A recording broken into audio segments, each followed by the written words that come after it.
They laughed when he walked into that boardroom. A single dad in a thrift store suit, no college degree, just desperation and a 5-year-old daughter waiting at home. The interview panel had already made their decision, reject him before he even sat down. But when their $20 million project exploded in real time, when their so-called experts stood frozen and useless, Alex Rowan saw what they couldn't. One glance at their screens, one insight that would change everything. This is the story of the man they underestimated, the father who refused to fail, and the moment that proved genius doesn't need a diploma. Stay until the end and comment what city you're watching from. I want to see how far this story travels. The fluorescent lights of Cole & Stratton Analytics hummed with the kind of sterile indifference that matched the faces staring back at Alex Rowan. He sat in a chair that felt 2 sizes too small, his thrift store blazer, the only one he owned, riding up uncomfortably at the shoulders. The fabric had seen better days, maybe better years, and he knew it. They knew it too. 3 people sat across from him at the obsidian conference table, their expressions ranging from mild boredom to thinly veiled disdain. To his left sat Grant Hutchins, the senior HR director, a man whose perfectly tailored navy suit probably cost more than Alex's entire month's rent. Grant's fingers drummed impatiently against a leather portfolio, each tap a metronome counting down the seconds until this formality would be over. To the right was Olivia Chen, lead data scientist, her designer glasses perched on her nose as she scrolled through something on her tablet, without even pretending to pay attention to him. Her silk blouse caught the light as she moved, everything about her screaming Ivy League and 6-figure salary. And in the center, like a judge presiding over a sentencing, sat Harris Tremaine, VP of Operations. Silver-haired, stone-faced, with the kind of cold eyes that had probably crushed 1,000 dreams before breakfast. Alex's resume, a single page printed at the public library, sat untouched in front of Harris. The corner was already curling. "So, Mr. Rowan," Grant began, not bothering to hide the condescension dripping from every syllable, "walk us through your educational background." The pause before educational hit like a slap. Alex straightened in his chair, trying to summon confidence he didn't feel. "I don't have a traditional 4-year degree," he said, keeping his voice steady. "I completed 2 years at community college before you dropped out," Olivia interrupted, still not looking up from her tablet. "Yes, we can see that." "I had to," Alex continued, refusing to let the shame creep into his voice. "My daughter was born, and her mother left. I became a single parent. I needed to work." "How noble," Harris said flatly, finally picking up the resume with 2 fingers as if it might contaminate him. "And these self-taught skills you've listed, Python, SQL, statistical modeling, you learned all this from YouTube videos and library books?" "Yes, sir. And through practical application. I've built predictive models for what?" Grant cut in with a sharp laugh. "Your fantasy football league? A lemonade stand?" Olivia finally looked up, a smirk playing at her lips. "This position requires a master's degree minimum, preferably a PhD. You understand that, right? We're talking about handling multi-million-dollar analytics projects, client retention strategies for Fortune 500 companies, not hobby projects." Alex felt heat rising in his chest, but he pushed it down. He'd practiced for this. He'd known it would be hard. He'd prepared answers, case studies he'd worked on during Lily's nap times, models he'd built after she went to bed, teaching himself until 2 a.m. before his shift at the warehouse started at 6. "I understand the stakes," Alex said quietly. "And I know I don't have the credentials you're looking for on paper, but I do have the skills. If you'd look at the portfolio I submitted—" "We looked at it," Harris interrupted, dropping the resume back onto the table like discarded trash. "It's adequate for an enthusiast. But this is Cole & Stratton Analytics. We are the gold standard in this industry. Our team consists of graduates from MIT, Stanford, Carnegie Mellon. Our entry-level analysts have more credentials than your entire trajectory." The word trajectory came out like an insult. Alex's jaw tightened. Through the glass walls of the conference room, he could see the main floor of Cole & Stratton, rows of sleek desks, multiple monitors at each station, young professionals in expensive casual wear typing away, catered lunch being set up in the break area. This was a different world, a world he'd been trying to break into for 3 years, sending out hundreds of applications, getting dozens of rejections, and finally landing this interview, only to be dismissed before he'd barely said 10 words. "Mr. Rowan," Grant said, closing his leather portfolio with theatrical finality, "I'm going to be frank with you. We brought you in today as a courtesy. Your application was persistent. 7 times you've applied to various positions here. 7 times. Someone in HR thought we should at least give you a face-to-face rejection so you'd stop." The words hung in the air like poison gas. Alex felt something crack inside his chest, not his spirit, that had been tested too many times to break easily, but something else. Hope, maybe. The tiny, desperate hope that had kept him going through another year of night shifts and ramen dinners, of telling Lily they couldn't afford the zoo trip she wanted, of watching her shoes get too small and waiting until they were absolutely falling apart before buying new ones from the discount bin. "I see," Alex said quietly. "Thank you for your time." He started to rise, his cheap chair scraping against the polished floor with an embarrassing screech that made Olivia wince. "One more thing," Harris said, leaning back in his chair with the casual cruelty of someone who enjoyed this part. "A word of advice, Rowan. This industry isn't for people who need second chances. It's for people who got it right the first time. People who made the right choices, went to the right schools, built the right network. You made your choices. Live with them." "I made my choices to take care of my daughter," Alex said, and for the first time an edge crept into his voice. "I'd make them again." "How touching," Grant said dryly. "Best of luck at your next warehouse job, was it?" Alex's hand was on the conference room door when it happened. A sharp electronic shriek cut through the office. Not quite an alarm, but close. The kind of sound that made every head on the floor snap up simultaneously. Multiple computer screens flickered. Then another sound, like a wave. Gasps, then urgent voices, then the rapid-fire clicking of dozens of mice and keyboards. Through the glass, Alex saw people standing up from their desks. Someone shouted. Another person ran toward a cluster of monitors at the far end of the room. "What the hell?" Grant said, standing up. Harris was already moving to the door, yanking it open. The sound of chaos flooded in, phones ringing, people calling out technical jargon Alex recognized. "The pipeline's down. Retention metrics just crashed. Everything's showing error codes." "Is this a drill?" Olivia asked, but her face had gone pale. "There are no drills," Harris snapped, striding out onto the main floor. Alex stood frozen in the doorway, forgotten. Grant and Olivia pushed past him, following Harris toward the center of the crisis. The entire floor had transformed in seconds from quiet productivity to controlled panic. A massive display screen on the far wall, the kind used for presentations and all-hands meetings, had automatically switched to what looked like a system dashboard. Even from 30 feet away, Alex could see the angry red error messages cascading down the screen.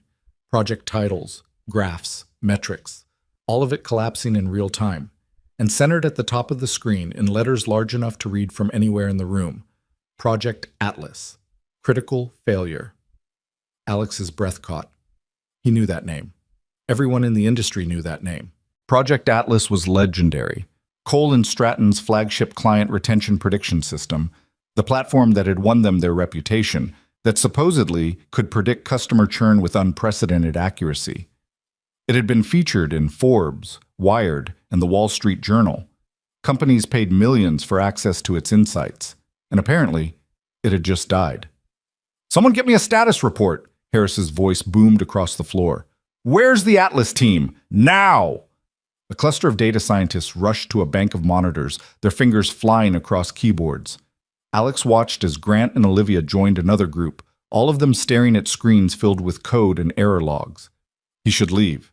He should walk out right now, go pick up Lily from Ms. Patterson's apartment where she was being babysat, go home to their one-bedroom place where the heat didn't work right and the neighbors were too loud. He should accept what he'd known all along, that this world wasn't for people like him, but his feet didn't move. Instead, his eyes tracked to the main display screen, to the cascade of errors and the fragments of data visualizations that were still partially visible beneath the red warning messages.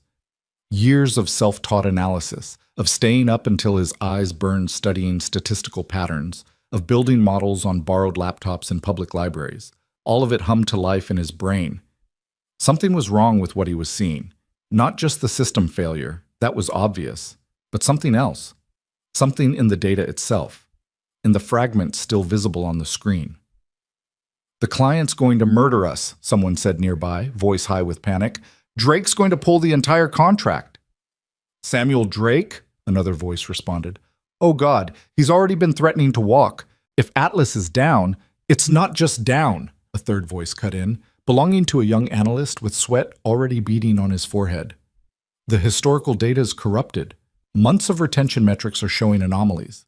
We might have been giving them bad projections for—" "Shut up!" Harris roared. "Conference room. Senior team only. Now!" He meant the main executive conference room, the one with actual wooden doors instead of glass, the one where the real decisions got made. The senior team started moving that direction, a dozen people in expensive clothes with expensive degrees rushing to save their expensive project. Alex stood in the doorway of the interview room, still invisible. His interview was over. He'd been rejected. He should leave. But his eyes stayed locked on that screen. And that's when he saw it. It was just a glimpse, a fragment of a data table still visible in one corner of the display before someone pulled up another error log over it. But Alex's brain processed it in the way it always did, the way it had since he was a kid winning mental math competitions before life got complicated, instantly, instinctively, understanding patterns that others missed. The retention rate shown in that fragment, 91.3%. But something about the supporting metrics underneath it, the engagement frequency, the account activity timestamps, the demographic distributions, they didn't match. The numbers didn't align with a 91% retention rate. They couldn't. The math was wrong. Not just wrong. Impossible. His heart started hammering. His hands, which had been shaking with humiliation 5 minutes ago, steadied. Without thinking, he stepped out of the interview room and walked toward the main display. "Hey," someone said as he passed. "Interviews are over. You need to—" But Alex wasn't listening. He was moving on autopilot, his entire focus narrowing to the screen. Someone had pulled up a broader view of the Atlas system architecture, probably trying to isolate the failure point. Error messages still flashed, but beneath them, Alex could see the data pipeline structure, the way information flowed from source databases through processing stages to final output. And there it was, so obvious he almost laughed. "The duplication," he said out loud, not meaning to. "What?" The person next to him, one of the junior analysts, turned. "Who are you?" "The duplication," Alex repeated, louder this time, pointing at the screen. "You're double counting. Look, the user engagement table is joining to the account activity log on 2 different keys. Every time a user logs in from multiple devices, you're creating duplicate records in the retention calculation. Your 91% retention rate isn't real. It's inflated." The junior analyst stared at him like he'd started speaking in tongues. No. That's been reviewed by—" "It's wrong," Alex said, his voice growing stronger. "And I can prove it. If you just let me—" "Security!" Grant's voice cut through the chaos. He was striding back from the direction of the executive conference room, his face red. What is he still doing here? "I found your problem," Alex said, turning to face him. The entire floor seemed to still for a moment, all eyes suddenly on the poorly dressed man who'd been rejected minutes ago. "Your retention metrics are wrong. Have been for months, probably. You're double-counting users, inflating your accuracy. The system didn't just fail. It was built on faulty logic." The silence that followed was deafening. Grant's face went from red to purple. "You have got to be kidding me. The guy who couldn't even finish community college. You think you found a flaw that our PhD team missed?" "I don't think," Alex said quietly. "I know. Look at the schema. Look at the joins. It's right there." "This is insane," Olivia said, appearing from the crowd. "Grant, get him out of here. We have an actual crisis to deal with." "Let me look at it," Alex said, desperation creeping into his voice now. 5 minutes. Just give me 5 minutes with the data and I can show you—" "Absolutely not," Harris said, emerging from the executive conference room with several other senior leaders. His face was stone. "You were rejected for the interview. You have no clearance, no authority, and no credibility. Security, escort him out. Now." Two security guards started moving through the crowd. Alex's mind raced. This was it. His one chance to prove he belonged here, to show that skills mattered more than credentials, that he could do this work, and they were literally throwing him out. But then a voice cut through the chaos. A voice Alex hadn't heard yet. Wait. Everyone froze. The crowd parted, and for the first time, Alex saw her. Miranda Cole, CEO of Cole & Stratton Analytics. She'd been in the executive conference room, he realized. She must have heard everything.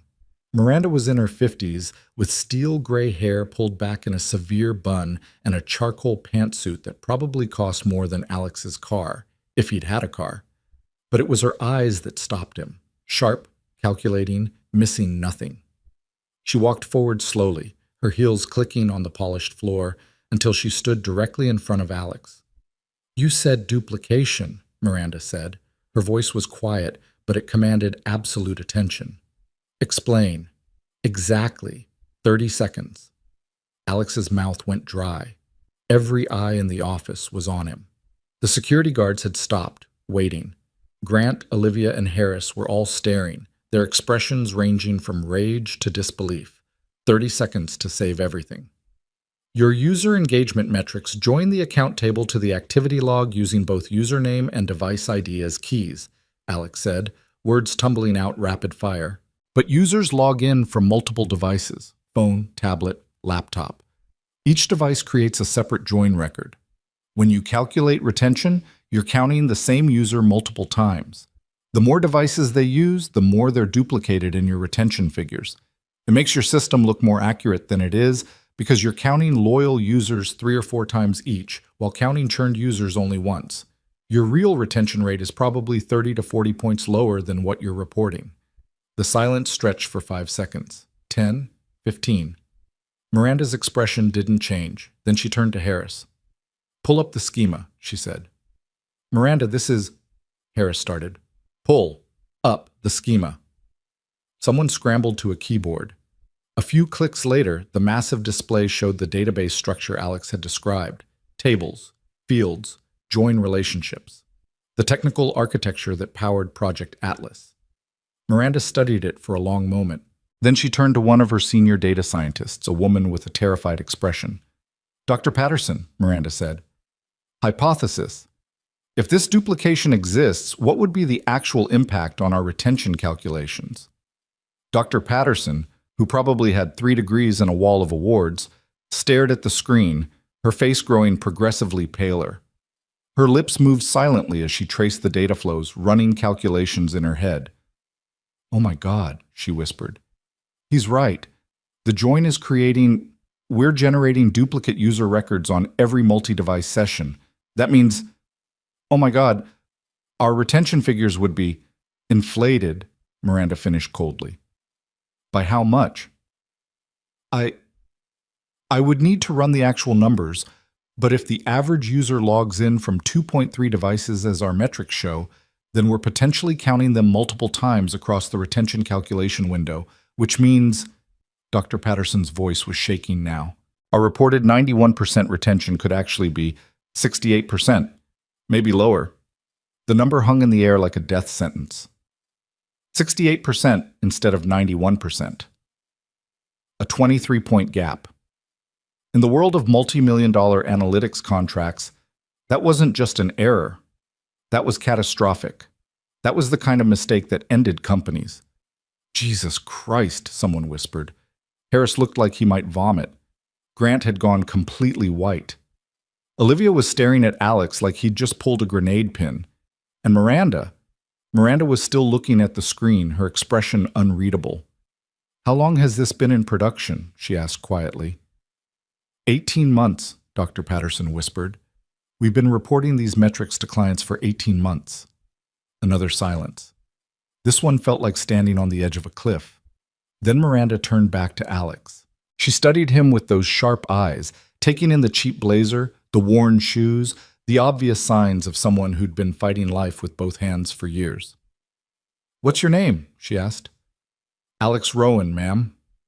Mr. Rowan, you just identified a flaw that my team, my very expensive, very credentialed team, missed for 18 months. A flaw that may have cost this company, she paused, doing mental math, conservatively, $20 million in overestimated value and potential client lawsuits. Alex didn't know what to say to that, so he said nothing. Miranda turned to Harris. What was the interview decision? We rejected him, Harris said stiffly. He doesn't have the requisite education, or I don't care what he doesn't have, Miranda interrupted. I care what he does have. And what he has is the ability to spot in 30 seconds what your entire department missed for 18 months. She turned back to Alex. Mr. Rowan, I'm going to make you an offer. And I suggest you listen very carefully because I do not make offers like this. Alex's heart was hammering so hard he could hear it in his ears. You have 72 hours, Miranda continued. 3 days. I want you to rebuild the Atlas retention model from the ground up. Fix the duplication error. Verify the calculations. Produce accurate historical metrics for the past 18 months. Everything documented, everything transparent. Miranda, Grant sputtered, you can't be serious. He has no clearance, no access. No, he'll have access, Miranda said without looking at Grant. Full system access. Whatever he needs. She locked eyes with Alex again. If you succeed, if you deliver a working model that I can show to our clients and say, this is what we're fixing, then I'll give you a position here, a real one, not some pity hire, not an internship, a full data engineer position with commensurate salary. And if I fail? Alex asked, his voice barely above a whisper. Then you walk away having tried. But Mr. Rowan, I need to be clear about something. Our biggest client, Samuel Drake, CEO of Titan Industries, is flying in personally for an emergency meeting in 72 hours. He's threatening to pull a contract worth $18 million annually and drag us through the courts for fraudulent reporting. If I don't have an answer for him, if I don't have a fixed system to present, this company will be finished. So understand, this isn't just your future on the line. It's everyone's in this building. She gestured around at the 100-plus employees watching this conversation unfold. 72 hours, Mr. Rowan. Do we have a deal? Alex thought of Lily. 5 years old, gap-toothed smile, favorite stuffed rabbit named Mr. Carrots. Lily, who needed new shoes and winter coats and birthday parties with actual cake instead of boxed brownies with candles stuck in them. Lily, who asked him every night, "Did you get the good job today, Daddy?" and believed him when he said, "Soon, sweetheart, soon." 72 hours to save everything, or lose everything trying. We have a deal, see, Alex said. Miranda nodded once, sharp and final. Then she turned to the assembled staff. Dr. Patterson, set Mr. Rowan up with a workstation and full system credentials. Everyone else, back to your stations. We have 72 hours to save this company, and standing around gawking isn't going to help.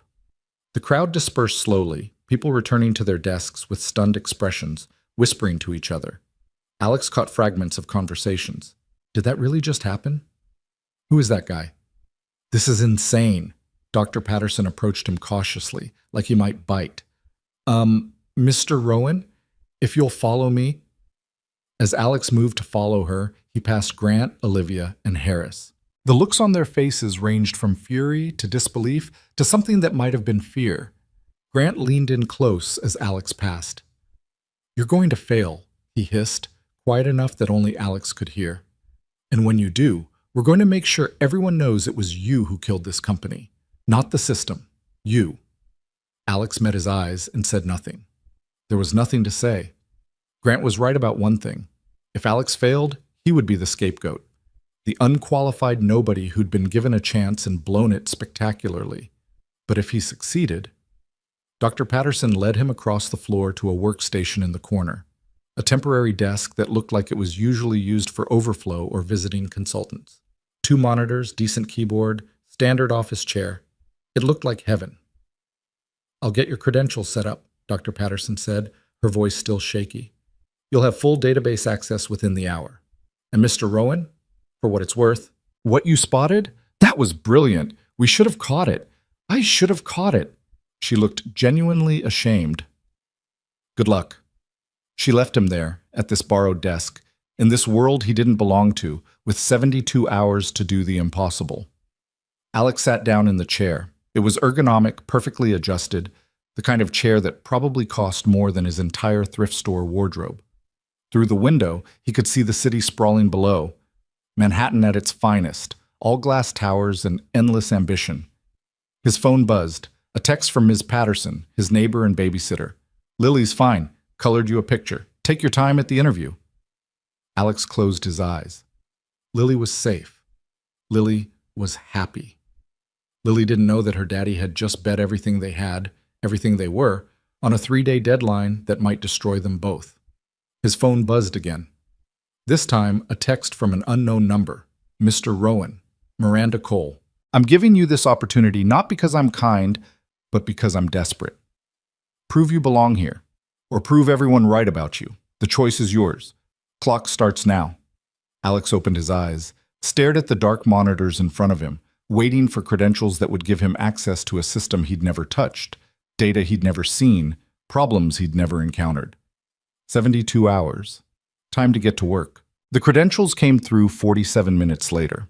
Alex watched the system access email appear in his inbox, a temporary corporate account created just for him, valid for exactly 72 hours before it would self-destruct like something out of a spy movie.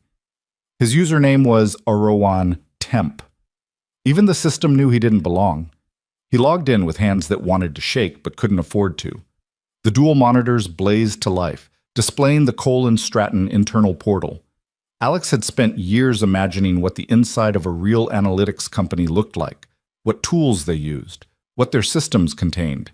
Now he was staring at it, and the sheer scale made his stomach drop. Project Atlas wasn't just one database or one model. It was an ecosystem. Dozens of interconnected data sources, processing pipelines, validation layers, output systems. The architecture diagram alone looked like a map of downtown Tokyo. Dense, complex, and completely overwhelming. "Jesus," Alex whispered. He spent the first hour just exploring, clicking through documentation that was scattered across multiple wikis and shared drives, trying to understand how everything connected. The original Atlas team had left notes, but they were sparse and often cryptic. Lines of code with comments like, "Don't touch this, it works," and legacy logic, "See Marcus for details." Except Marcus apparently didn't work there anymore.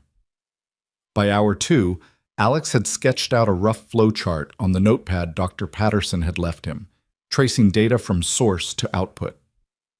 The duplication error he'd spotted was worse than he'd initially thought. It wasn't just the device join. There were multiple places where the system was creating artificial inflation.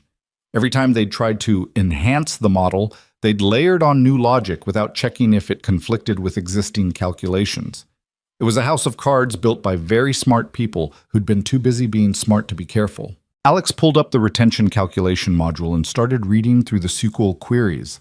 They were sophisticated, elegant even, full of complex window functions and subqueries that would have made his community college instructors weep with joy. But elegant didn't mean correct. He was 3 hours in, furiously taking notes and building a mental model of all the places that needed fixing when a shadow fell across his desk. "So, you're the miracle worker." Alex looked up to find a man in his early 30s leaning against the cubicle divider, arms crossed, expression somewhere between curious and hostile. He wore a fitted Henley and designer jeans, the uniform of tech workers who'd decided business casual was for their parents' generation. His name badge read, Kyle Morrison, Senior Data Engineer. "Just trying to help," Alex said carefully. "Right. Help." Kyle's smile didn't reach his eyes. "You know what I love about this situation? I've been here 5 years. Worked my way up from junior analyst, got my master's from Berkeley, published papers on predictive modeling, and when we need someone to save the company, Miranda brings in you." He gestured at Alex like he was a curiosity in a museum. "No offense, man, but what are you even doing? You've been staring at that screen like it's written in hieroglyphics." "Understanding the system," Alex said evenly. "Can't fix what you don't understand." "Understanding it," Kyle laughed, sharp and humorless. "You've got 72 hours and you're spending them reading documentation? That's adorable. This is why credentials matter, man. Someone with actual training would know where to start." Alex felt the familiar burn of shame trying to claw its way up his throat, but he swallowed it down.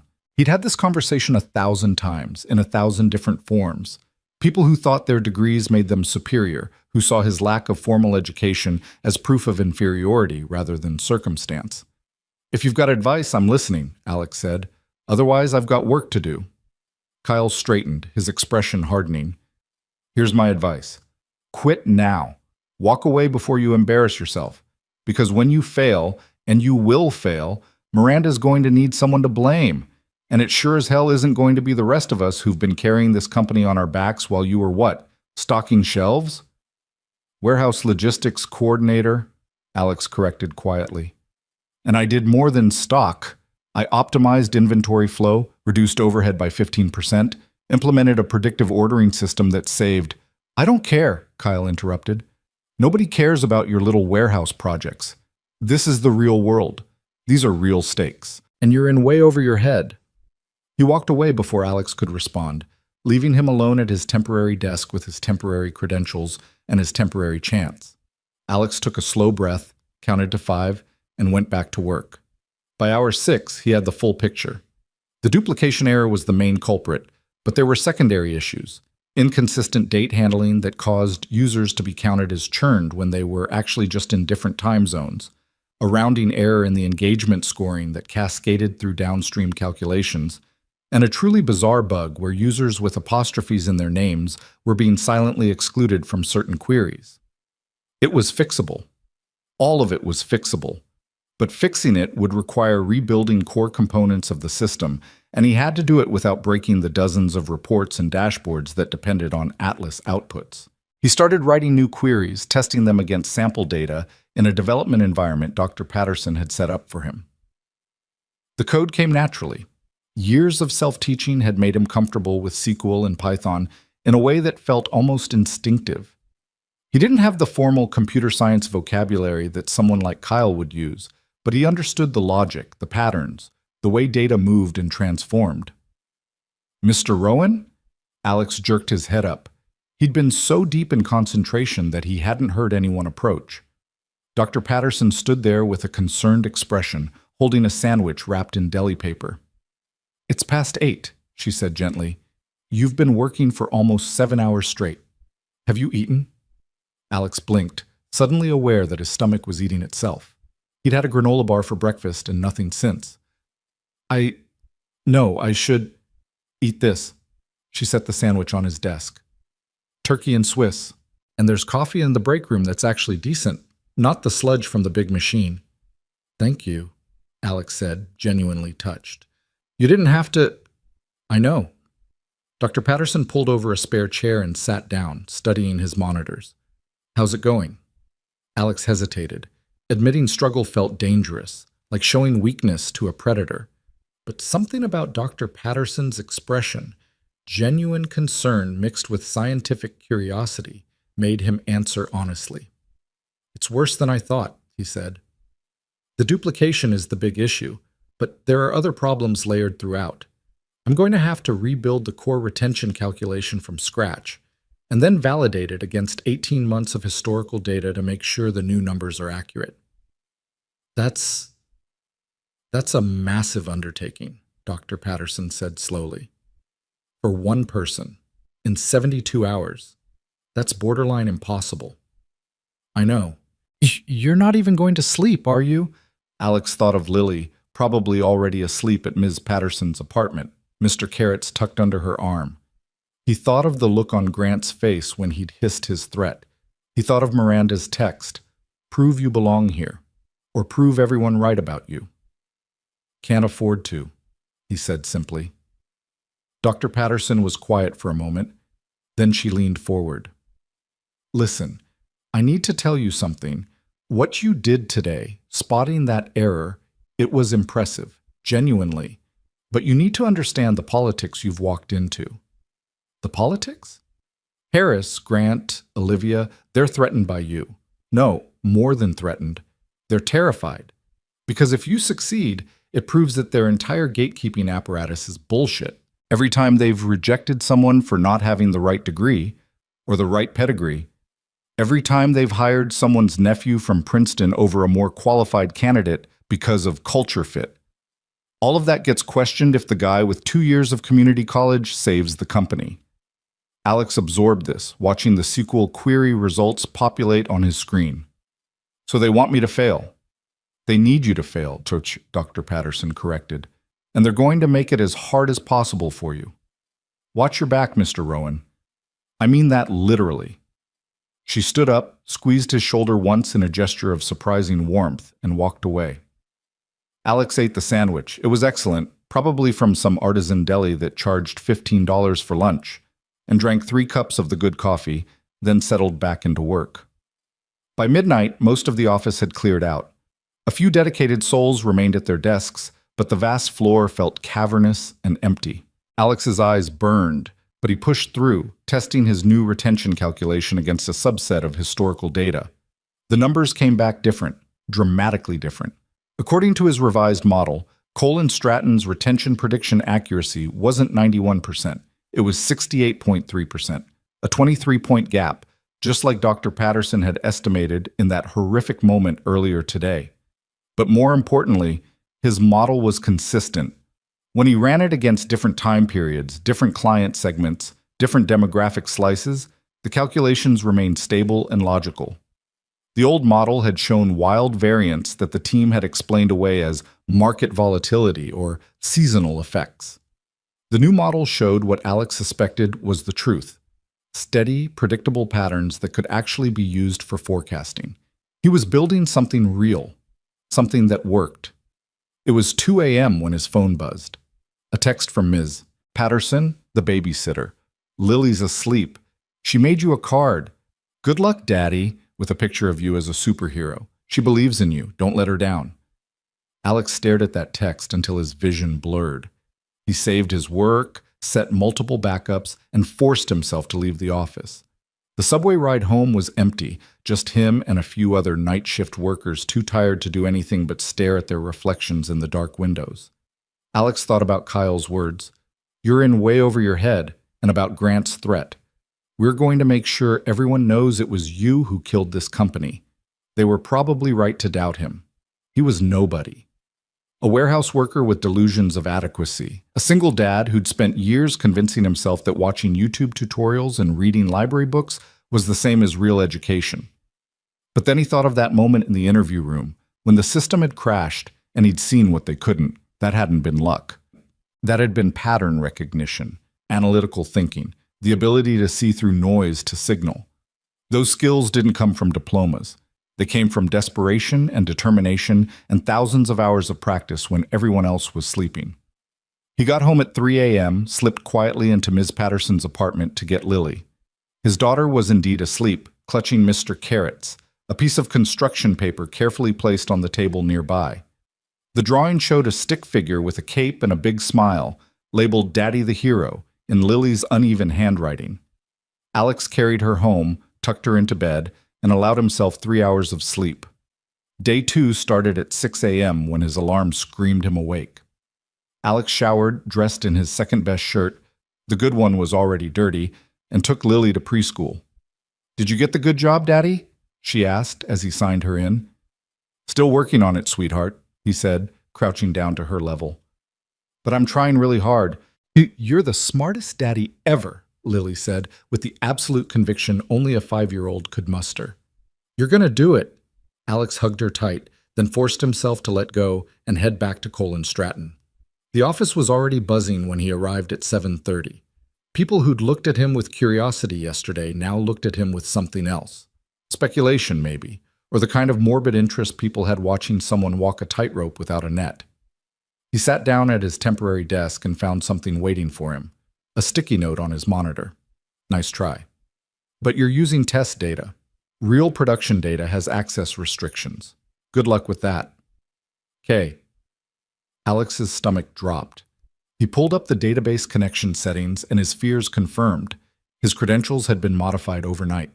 He no longer had access to the production database, only the development environment with its sanitized, limited test data. He couldn't rebuild the model with test data. He needed the real information, the actual customer records and activity logs from the past 18 months. Without it, everything he'd built last night was useless. Kyle. It had to be Kyle, or someone working with him. Dr. Patterson had warned him, but Alex hadn't expected sabotage this blatant, this fast. He pulled out his phone, started to call Dr. Patterson, then stopped. If he went crying to her every time someone made things difficult, he'd prove Grant right, that he was too weak for this world. Think. There had to be a way. Alex pulled up the system architecture documentation again, studying the access control structures. Production data was locked behind security groups that required VP-level approval to modify. But there had to be other paths, other ways data flowed through the system. Then he saw it. The data warehouse sync process. Every night at 2 a.m., production data was copied to a reporting warehouse for analytics and BI tools. That warehouse had different access controls, looser, because it was designed for broader use by analysts and business users. Alex checked the permissions on the reporting warehouse. His temporary credentials didn't have direct access, but there was a set of pre-built views, curated data sets that extracted common slices of information. And one of those views, labeled Atlas Historical Metrics, appeared to contain exactly what he needed. It wasn't perfect. The view was read-only and slightly outdated, refreshed weekly rather than daily, but it was enough to validate his model against real data. Alex spent the next 4 hours adapting his queries to work with the view structure, pulling historical retention data and running his revised calculations against it. The numbers remained consistent. His model worked. By noon, he had preliminary results showing the corrected retention rates for the past 6 months. The truth was brutal. Cole & Stratton had been overpromising and underdelivering by an average of 22%. Clients had been making decisions based on flawed predictions, investing resources in strategies that the data never actually supported. It was the kind of mistake that spawned lawsuits and ended careers. Alex was documenting his findings, preparing a report that Miranda could actually use, when his computer screen suddenly went black. Not just dark, completely powered off, like someone had yanked the plug. Both monitors dead. The tower under his desk silent. Alex's heart rate spiked. He pressed the power button. Nothing. Held it down. Nothing. Problem, temp worker? He turned to find Grant standing behind him, that same smirk from yesterday plastered across his face. Several other senior staff members had gathered nearby, watching with barely concealed satisfaction. My workstation crashed, Alex said, keeping his voice level despite the panic screaming through his veins. Crashed? Grant made a show of looking concerned. That's unfortunate. It's pretty backed up today. Might take a few hours to get someone over here, maybe tomorrow. He leaned in closer, lowering his voice. Tick-tock, Mr. Rowan. How much time do you have left? 55 hours? Alex stood up slowly, facing Grant directly. The older man had 6 inches and 50 pounds on him, plus the confidence of someone who'd never really struggled for anything in his life. But Alex had spent 5 years fighting for every scrap, every opportunity, every moment of dignity. I'll figure it out, Alex said quietly. Sure you will. Grant's smile widened. Just like you'll figure out how to rebuild an enterprise system without computer access. Good luck with that. He walked away, the group of senior staff following him like an entourage, their laughter trailing behind them. Alex stood there, staring at his dead workstation, feeling the weight of impossibility crushing down on his chest. 55 hours left. No computer. Months of work to recreate. A 5-year-old daughter depending on him to not screw this up. This was it. This was how they'd win. Not by proving he lacked skills, but by making it physically impossible for him to complete the task. Alex sat back down, pulled out his phone, and stared at it. He could call Dr. Patterson again, but what could she do? The damage was done. He could complain to Miranda, but that would make him look weak, unable to handle adversity. Or Alex opened his phone's browser and logged into the Cole & Stratton portal through the mobile interface. The system was clunky on a small screen, but it worked. He could access the reporting warehouse views, pull data, even write basic queries. It would be slower, much slower, like trying to build a house with hand tools instead of power equipment. But it was possible. He spent the next hour figuring out the mobile workflow, copying query results into a cloud document he could access from his phone, building his analysis piece by piece in Google Sheets since he couldn't use Excel. At 2 p.m., someone cleared their throat behind him. Alex turned to find Dr. Patterson holding a laptop. "This is mine," she said without preamble. "Personal device, not company property. You can't access the production systems with it because of security protocols, but you can use it for documentation and analysis. And before you ask, no, I didn't get permission, so if anyone asks, you found it in a closet somewhere." Alex felt something tight in his chest loosen slightly. "Thank you," he managed. "Don't thank me yet. You still have to pull off a miracle." But she smiled, just a little, before walking away. Alex set up the laptop, connecting it to his phone's hotspot, since his network access had mysteriously failed along with his workstation. It wasn't elegant, but it worked. He could query the warehouse through his phone, analyze the results on the laptop, and slowly, painfully slowly, rebuild his model. The afternoon blurred into evening. Alex worked through lunch, through dinner, sustained by coffee and granola bars from the vending machine. Other employees drifted past, some curious, some openly hostile, a few offering quiet words of encouragement when no one else was listening. Around 7 p.m., Olivia stopped by his desk. Unlike Grant's obvious hostility or Kyle's sneering contempt, she projected a kind of clinical detachment, like he was a lab specimen she was observing. "You're still here," she noted. 48 hours left," Alex replied without looking up from the laptop screen. "This is fascinating, actually," Olivia said, leaning against his desk. "The psychology of it. You genuinely believe you can do this, don't you? Even with everything working against you." "I don't have the luxury of doubt," Alex said simply. "That's not an answer." Alex finally looked at her. "Yes, I believe I can do this because the alternative is going back to a life where I'm one emergency room visit away from bankruptcy, where my daughter asks for things I can't afford, where I'm 40 years old and still wondering if I'll ever be more than a warehouse worker. So yeah, I believe, because I have to." Olivia studied him for a long moment, her expression unreadable. Then she straightened up. "For what it's worth, I hope you prove me wrong. I don't think you will, but I hope you do." She walked away before Alex could decide if that was encouragement or pity. By midnight, Alex had reconstructed about 60% of his model. The laptop's smaller screen made everything harder, and the phone-based data access was agonizingly slow, but he was making progress. The core logic was sound. The calculations were checking out. He just needed more time he didn't have. He made it home at 1 a.m., got 4 hours of sleep, and was back at his desk by 6 a.m. on day 3. Final day. Deadline at 8 a.m. tomorrow morning. 26 hours left. The office on day 3 had a different energy.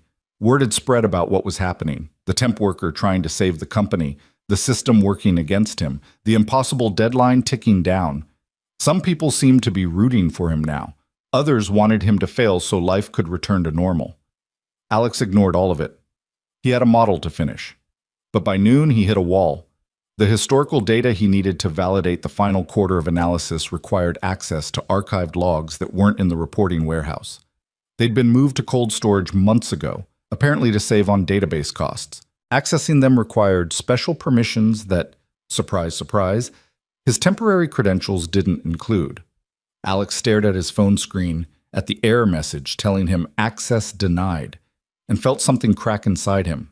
Not his resolve, that was too worn down to break, but something else. Hope, maybe. The last fragment of belief that the universe might actually bend in his favor for once. He'd been working for 40 hours straight with maybe 8 hours of sleep total.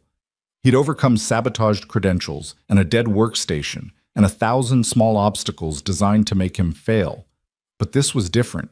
This wasn't something he could work around. The data he needed was locked behind permissions only VPs could grant, and the VPs wanted him to fail. It was 12:37 p.m., 20 hours until the deadline. Game over. Alex put his head in his hands, too tired to even feel the full weight of defeat. He thought of Lily, of the card she'd made him, of her absolute conviction that her daddy was a hero who could do anything. He'd let her down. Again. "Mr. Rowan?" The voice cut through his despair like a knife. Alex looked up to find Miranda Cole standing at his desk, dressed in another severe pantsuit, her expression unreadable. "Walk with me," she said. It wasn't a request. Alex stood up, his legs protesting after hours of sitting, and followed Miranda across the floor toward her office. Every employee they passed immediately found something fascinating on their computer screens. No one made eye contact. Miranda's office was on the corner with floor-to-ceiling windows overlooking the city. It was decorated sparingly: a massive desk, 2 chairs, a small conference table, and a wall of awards and certifications that probably represented 30 years of building this company from nothing. She closed the door behind them, gestured for Alex to sit, and settled into the chair behind her desk. "Status report," she said. "Don't bullshit me." "How close are you?" Alex had nothing left to lose, so he told her the truth. "The model is 90% complete. The logic works. The calculations are accurate. But I need archived historical data to validate the last quarter of projections, and my credentials won't let me access cold storage. Without that validation, I can't prove the model is reliable. And without proof, Samuel Drake won't trust anything I present." Miranda absorbed this without expression. Then she asked, "Has your workstation been restored?" "No, ma'am." "Your database access?" "Restricted to the reporting warehouse only. And you've been working on a borrowed laptop connected to your phone for the past 2 days." It wasn't a question, but Alex answered anyway. "Yes, ma'am." Miranda was silent for a long moment, her fingers steepled in front of her face. Then she leaned back in her chair. "I'm going to tell you something, Mr. Rowan, and I'm only going to say it once, so listen carefully." Alex waited. 30 years ago, I was you. Not literally, but close enough. I was a junior analyst at a firm that doesn't exist anymore because the men running it were too stupid to recognize good ideas when they heard them. I had a degree, barely, from a state school, but I was a woman in a field run by men who thought my only value was making coffee and looking decorative at client meetings. I pitched a retention modeling system not unlike Atlas. They laughed me out of the room, said it was too complex, too ambitious, that I should stick to data entry. She paused, a muscle tightening in her jaw at the memory. So I quit. Started this company with $12,000 in savings and a laptop I'd stolen from my old office. Spent 2 years building that model on nights and weekends while working 3 different jobs to keep the lights on. Almost lost everything 6 times. But I didn't stop. Because people like us, people who've been underestimated, dismissed, told we're not good enough, we have something the privileged ones don't. We have no safety net, which means we fly or we die. Miranda stood up, walked to her window, and looked out over the city she'd conquered. "I gave you this chance because I saw myself in you, that desperation, that hunger. But I need to know if you're really like me, or if you're just another dreamer who'll fold when things get hard." "They killed my computer," Alex said quietly. "They blocked my data access. They've sabotaged me at every turn. How much harder does it need to get?" Miranda turned back to face him, and for the first time he saw something that might have been respect in her eyes. "Harder than this," she said. "Because Samuel Drake arrives tomorrow morning at 8 a.m. He's bringing his legal team and his CFO. He's going to demand answers, refunds, and probably threaten us with lawsuits that could bankrupt this company. If I don't have a working model and accurate historical data to present, we're finished, all of us. Not just you." She walked back to her desk, pulled out a laptop, top of the line, the kind that probably cost $5,000, and handed it to Alex. "This is my personal machine, full admin credentials, access to everything, including cold storage archives." She pulled a coffee thermos from her desk drawer and held it out. "And this is my last bit of decent coffee from this morning. You're going to need it." Alex took both items, his hands trembling slightly. "The conference room at the end of the hall is yours for the next 20 hours, Miranda continued. "I'll make sure no one bothers you. Security will be at the door. And Mr. Rowan?" She met his eyes. "Don't make me regret this." "No, ma'am," Alex managed. "Thank you." "Don't thank me yet. You still have to pull off the impossible. Now get out of my office and go save my company." Alex practically ran to the conference room, Miranda's laptop clutched against his chest like a treasure. The security guard outside the room, a woman named Rita, who'd given him a sympathetic nod earlier, stepped aside to let him in. "Good luck," she said simply. The conference room was quiet, isolated, perfect. Alex set up at the long table, connected Miranda's laptop to the company network, and felt a surge of something like euphoria when he saw his access levels. Full administrative rights. He could access everything. Every database, every archive, every historical log. It was like being handed the keys to the kingdom after spending days rattling locked doors. 20 hours left. Time to finish this. Alex dove into the cold storage archives, pulling historical data from the past 18 months and running it through his revised model. The numbers poured across the screen: retention rates, churn predictions, engagement scores, all of it recalculated using correct logic instead of inflated duplicates. The picture that emerged was sobering but consistent. Cole & Stratton had been overpromising by an average of 23.7%. Their actual retention prediction accuracy was 68.3%, still respectable in the industry, but nowhere near the market-leading 91% they'd been claiming. But more importantly, the new model was stable, reliable, honest. When Alex ran sensitivity tests, changing variables and time ranges, the results remained consistent. This was something that could actually be used for real forecasting, real decision-making. He documented everything meticulously: methodology, data sources, calculation logic, validation results. He built visualizations showing the difference between old and new models, highlighting exactly where the duplications had occurred and how they'd been fixed. By 8 p.m., he had a complete technical report. By 10 p.m., he had an executive summary that even non-technical board members could understand. By midnight, he had contingency analyses showing how the corrected model would affect various client scenarios. At 2 a.m., with 6 hours until the deadline, Alex leaned back in his chair and stared at the completed work on Miranda's laptop. It was done. All of it. The impossible task completed. He should have felt triumphant. Instead, he felt terrified. Because now came the hard part: convincing Samuel Drake not to destroy them. Alex allowed himself 30 minutes to close his eyes, resting his head on the conference table. His phone alarm jolted him awake at 2:30 a.m. He splashed water on his face in the bathroom, finger-combed his hair, and went back to the conference room to triple-check everything one last time. At 5 a.m., the first employees started arriving, the early risers and the workaholics. At 6 a.m., the main floor filled up. By 7 a.m., the entire office was buzzing with nervous energy. Everyone knew what today meant. Alex transferred his final report and model to multiple backup locations, then printed out physical copies using the conference room printer. His hands left sweat marks on the paper. At 7:45, Miranda appeared at the conference room door. "Is it ready?" she asked. "Yes, ma'am." "Can you present it?" Alex thought about his warehouse uniform, about standing in front of skeptical clients explaining inventory optimization. He thought about Lily's preschool presentations, where she'd insisted he come watch her talk about her favorite color. He thought about every moment in his life when he'd had to convince someone he was worth listening to, despite all evidence suggesting otherwise. "Yes, ma'am," he repeated. "Then let's go meet our fate," Miranda said. And together they walked toward the main conference room where Samuel Drake was waiting to end them all. The executive conference room felt like a courtroom.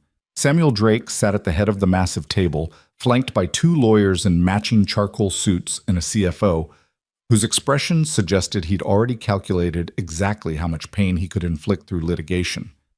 Drake himself was in his 60s, silver hair, immaculately styled, wearing a suit that probably cost more than Alex had earned in the past year. Everything about him radiated power and the absolute certainty that he held all the cards. Behind Drake's delegation, the floor-to-ceiling windows showed Manhattan waking up, sunlight just beginning to paint the glass towers gold. It would have been beautiful if Alex's entire future wasn't about to be decided in the next hour. On Cole & Stratton's side of the table sat Miranda at the center, flanked by Harris and 2 board members Alex had never seen before. Grant and Olivia were positioned against the wall like soldiers awaiting orders, their faces carefully neutral. Dr. Patterson stood near the presentation screen, ready to handle the technical setup. And at the far end, almost forgotten, was Alex. The man nobody had wanted in the building 4 days ago. The man who now held their survival in his sleep-deprived hands. "Let's not waste time with pleasantries," Drake said, his voice carrying the kind of authority that came from 40 years of crushing competitors. "I flew here from Chicago at 5 this morning because your system has been feeding my company garbage data for 18 months. My investment decisions, my strategic planning, my board presentations, all of it based on your firm's supposedly industry-leading retention analytics. Analytics that were, as it turns out, catastrophically wrong. He slid a document across the table toward Miranda. Alex couldn't see what it was, but he watched Miranda's jaw tighten as she read it. "That's a draft complaint," Drake continued. "$28 million in damages, another $15 million in consequential losses. My lawyers are very thorough. We've documented every decision my company made based on your flawed projections, every dollar we invested or didn't invest because we trusted your numbers." He leaned forward, eyes hard. "I'm giving you exactly one chance to explain why I shouldn't file this today and spend the next 5 years destroying your reputation in court." The silence that followed felt heavy enough to crush bone. Alex could hear his own heartbeat, could see a muscle twitching in Harris's temple, could feel the weight of 100 employees outside this room waiting to learn if they still had jobs. Miranda didn't flinch. She set the legal document aside and met Drake's eyes with the same steel that had built this company from nothing. "Mr. Drake, you're absolutely right," she said, and the admission seemed to startle him. "Our system was flawed, badly flawed. We failed you, and we failed every client who trusted us. I'm not going to insult your intelligence by making excuses or minimizing what happened." "Then what exactly am I doing here?" Drake asked coldly. "If you're just going to confess, I can file the lawsuit from my hotel. You're here because 4 days ago, someone walked into my building and spotted the flaw that my entire team had missed for 18 months. And in the 72 hours since, he's rebuilt our core system from the ground up. I'm not asking you to forgive us, Mr. Drake. I'm asking you to look at what we've built to fix this mess and decide if it's worth giving us one more chance." Drake's expression didn't change, but one of his lawyers leaned over and whispered something in his ear. He waved the man away irritably. "You rebuilt your entire analytics platform in 3 days, Drake said, making it sound like a fairy tale. "That's what you're claiming." "Not me," Miranda said. "Him." She gestured to Alex, and suddenly every eye in the room locked onto him. Drake's gaze swept over Alex's rumpled shirt, his exhausted face, his complete lack of executive presence. The CFO actually smirked. "This is the miracle worker?" Drake asked. "No offense, son, but you look like you just rolled out of a dumpster." 72 hours without sleep will do that, sir," Alex said, his voice steadier than he felt. "But the work speaks for itself." "Does it?"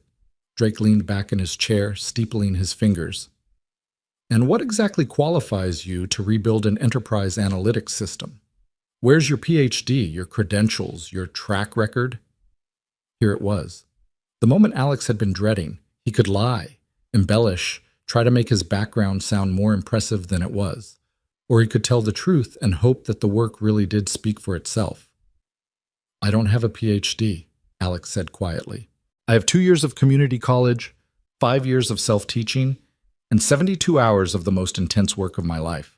What qualifies me is that I saw the flaw when no one else did, and I fixed it." The room was so quiet, Alex could hear the ventilation system humming. Then Drake did something unexpected. He laughed. Not a pleasant laugh, but not entirely cruel either. The sound of a man who'd heard every pitch, every promise, every desperate gambit in 4 decades of business. "You've got balls, I'll give you that," Drake said. "All right, kid. Show me what you've got. You've got 30 minutes to convince me not to bury this company, starting now." Alex stood up, his legs unsteady for a moment before muscle memory from 1,000 warehouse briefings kicked in. He walked to the front of the room where Dr. Patterson handed him the remote for the presentation screen. She gave his arm a quick squeeze, silent encouragement, and stepped back. The first slide appeared. Plain white background, black text, no fancy graphics or corporate branding, just words. Project Atlas Revision, Technical Analysis and Corrected Methodology. The original Atlas system had a fundamental flaw in how it counted users, Alex began, surprised by how calm his voice sounded. Every time someone logged in from a different device, phone, tablet, laptop, the system created a separate record. When calculating retention rates, it counted the same person multiple times. A loyal customer who used 3 devices looked like 3 different retained users in the analytics.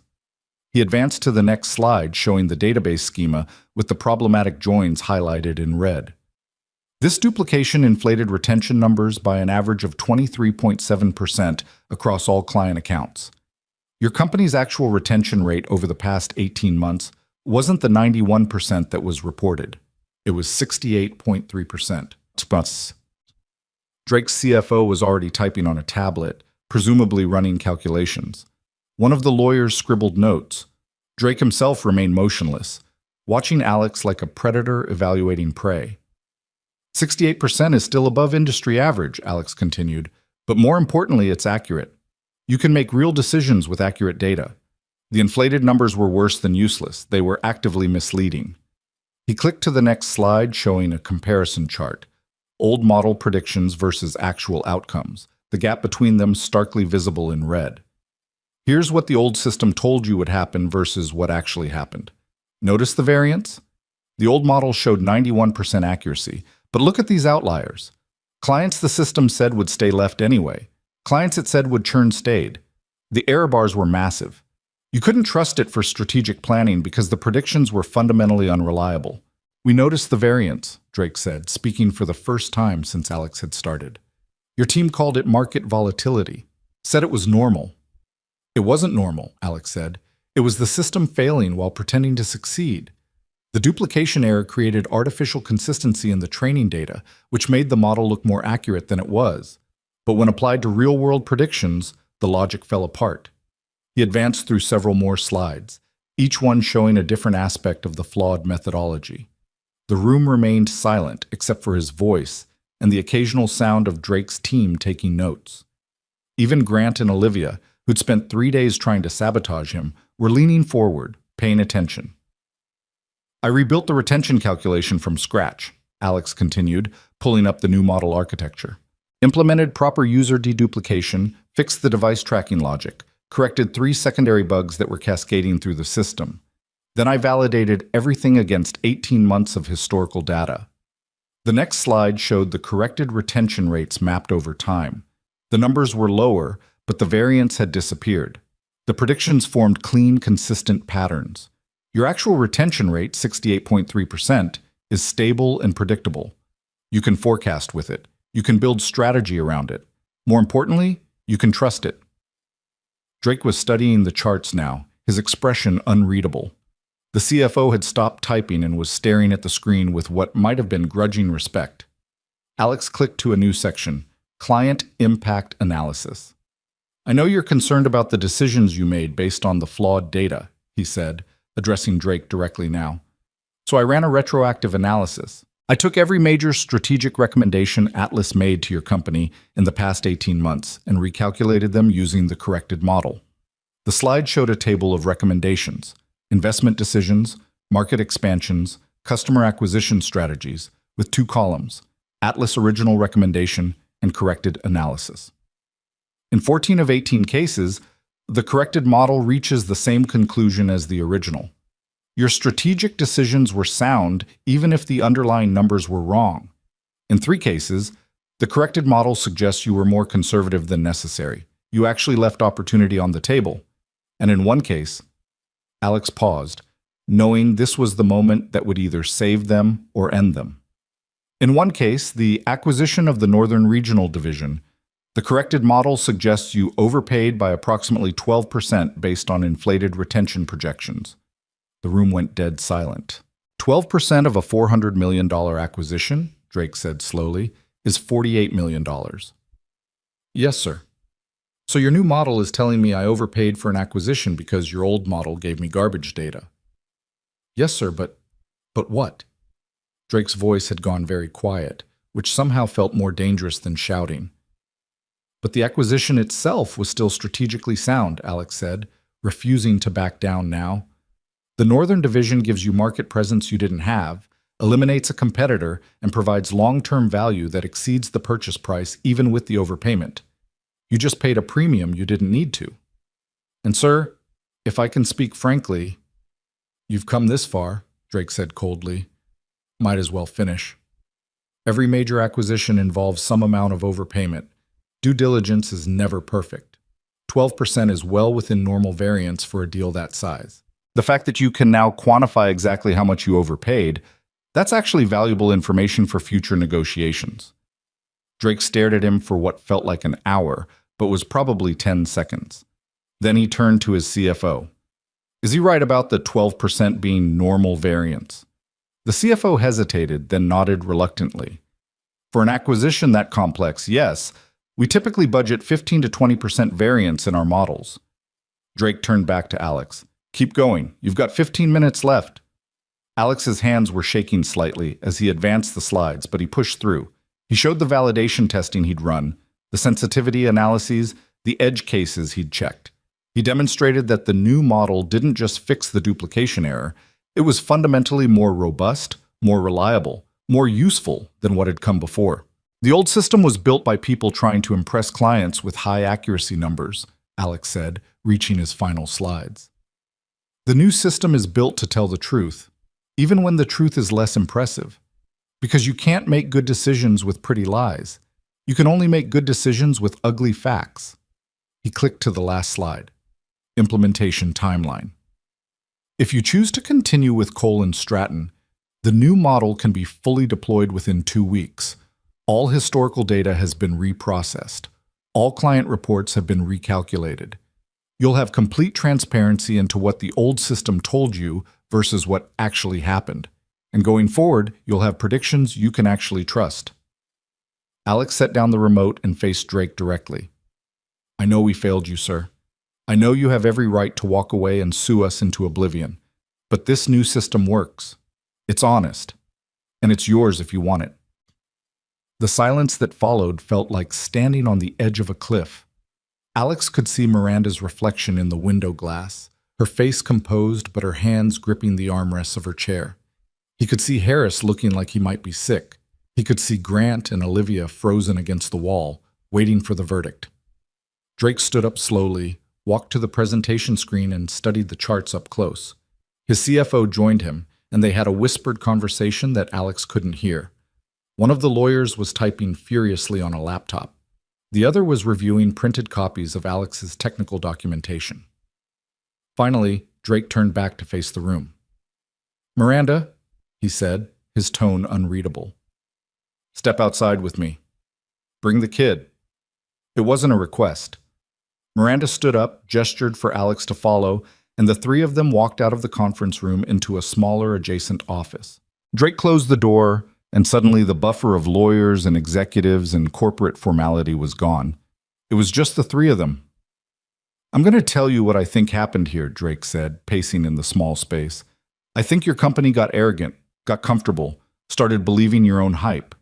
And when you're charging premium prices based on premium accuracy, nobody wants to look too closely at whether the accuracy is real, because if it's not real, the whole house of cards collapses. Miranda started to respond, but Drake held up a hand. I'm not finished. This kid, no offense, son, this kid spots a flaw in 30 seconds that your entire team missed for 18 months. That tells me one of two things. Either your team is incompetent, or they saw the problem and ignored it because fixing it would hurt the business. I don't know which is worse. My team isn't incompetent, Miranda said, her voice tight. But you're right that we got comfortable. We built something impressive and stopped questioning whether it was right. That's on me.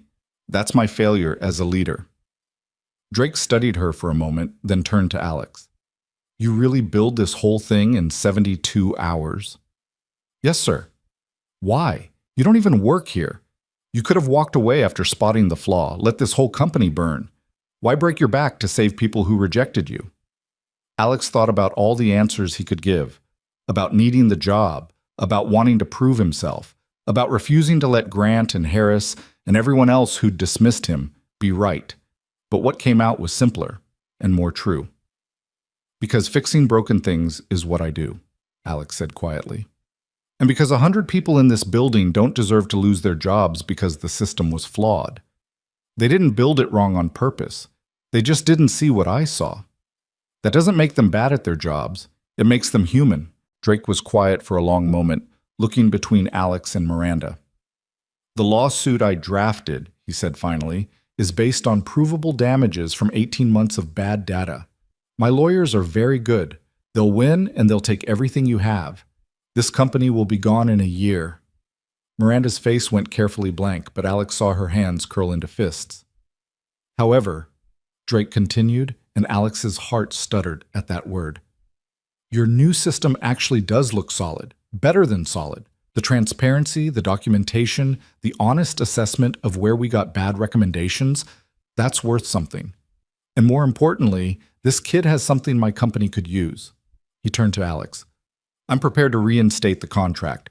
Full value, $18 million annually, but I want him leading the team.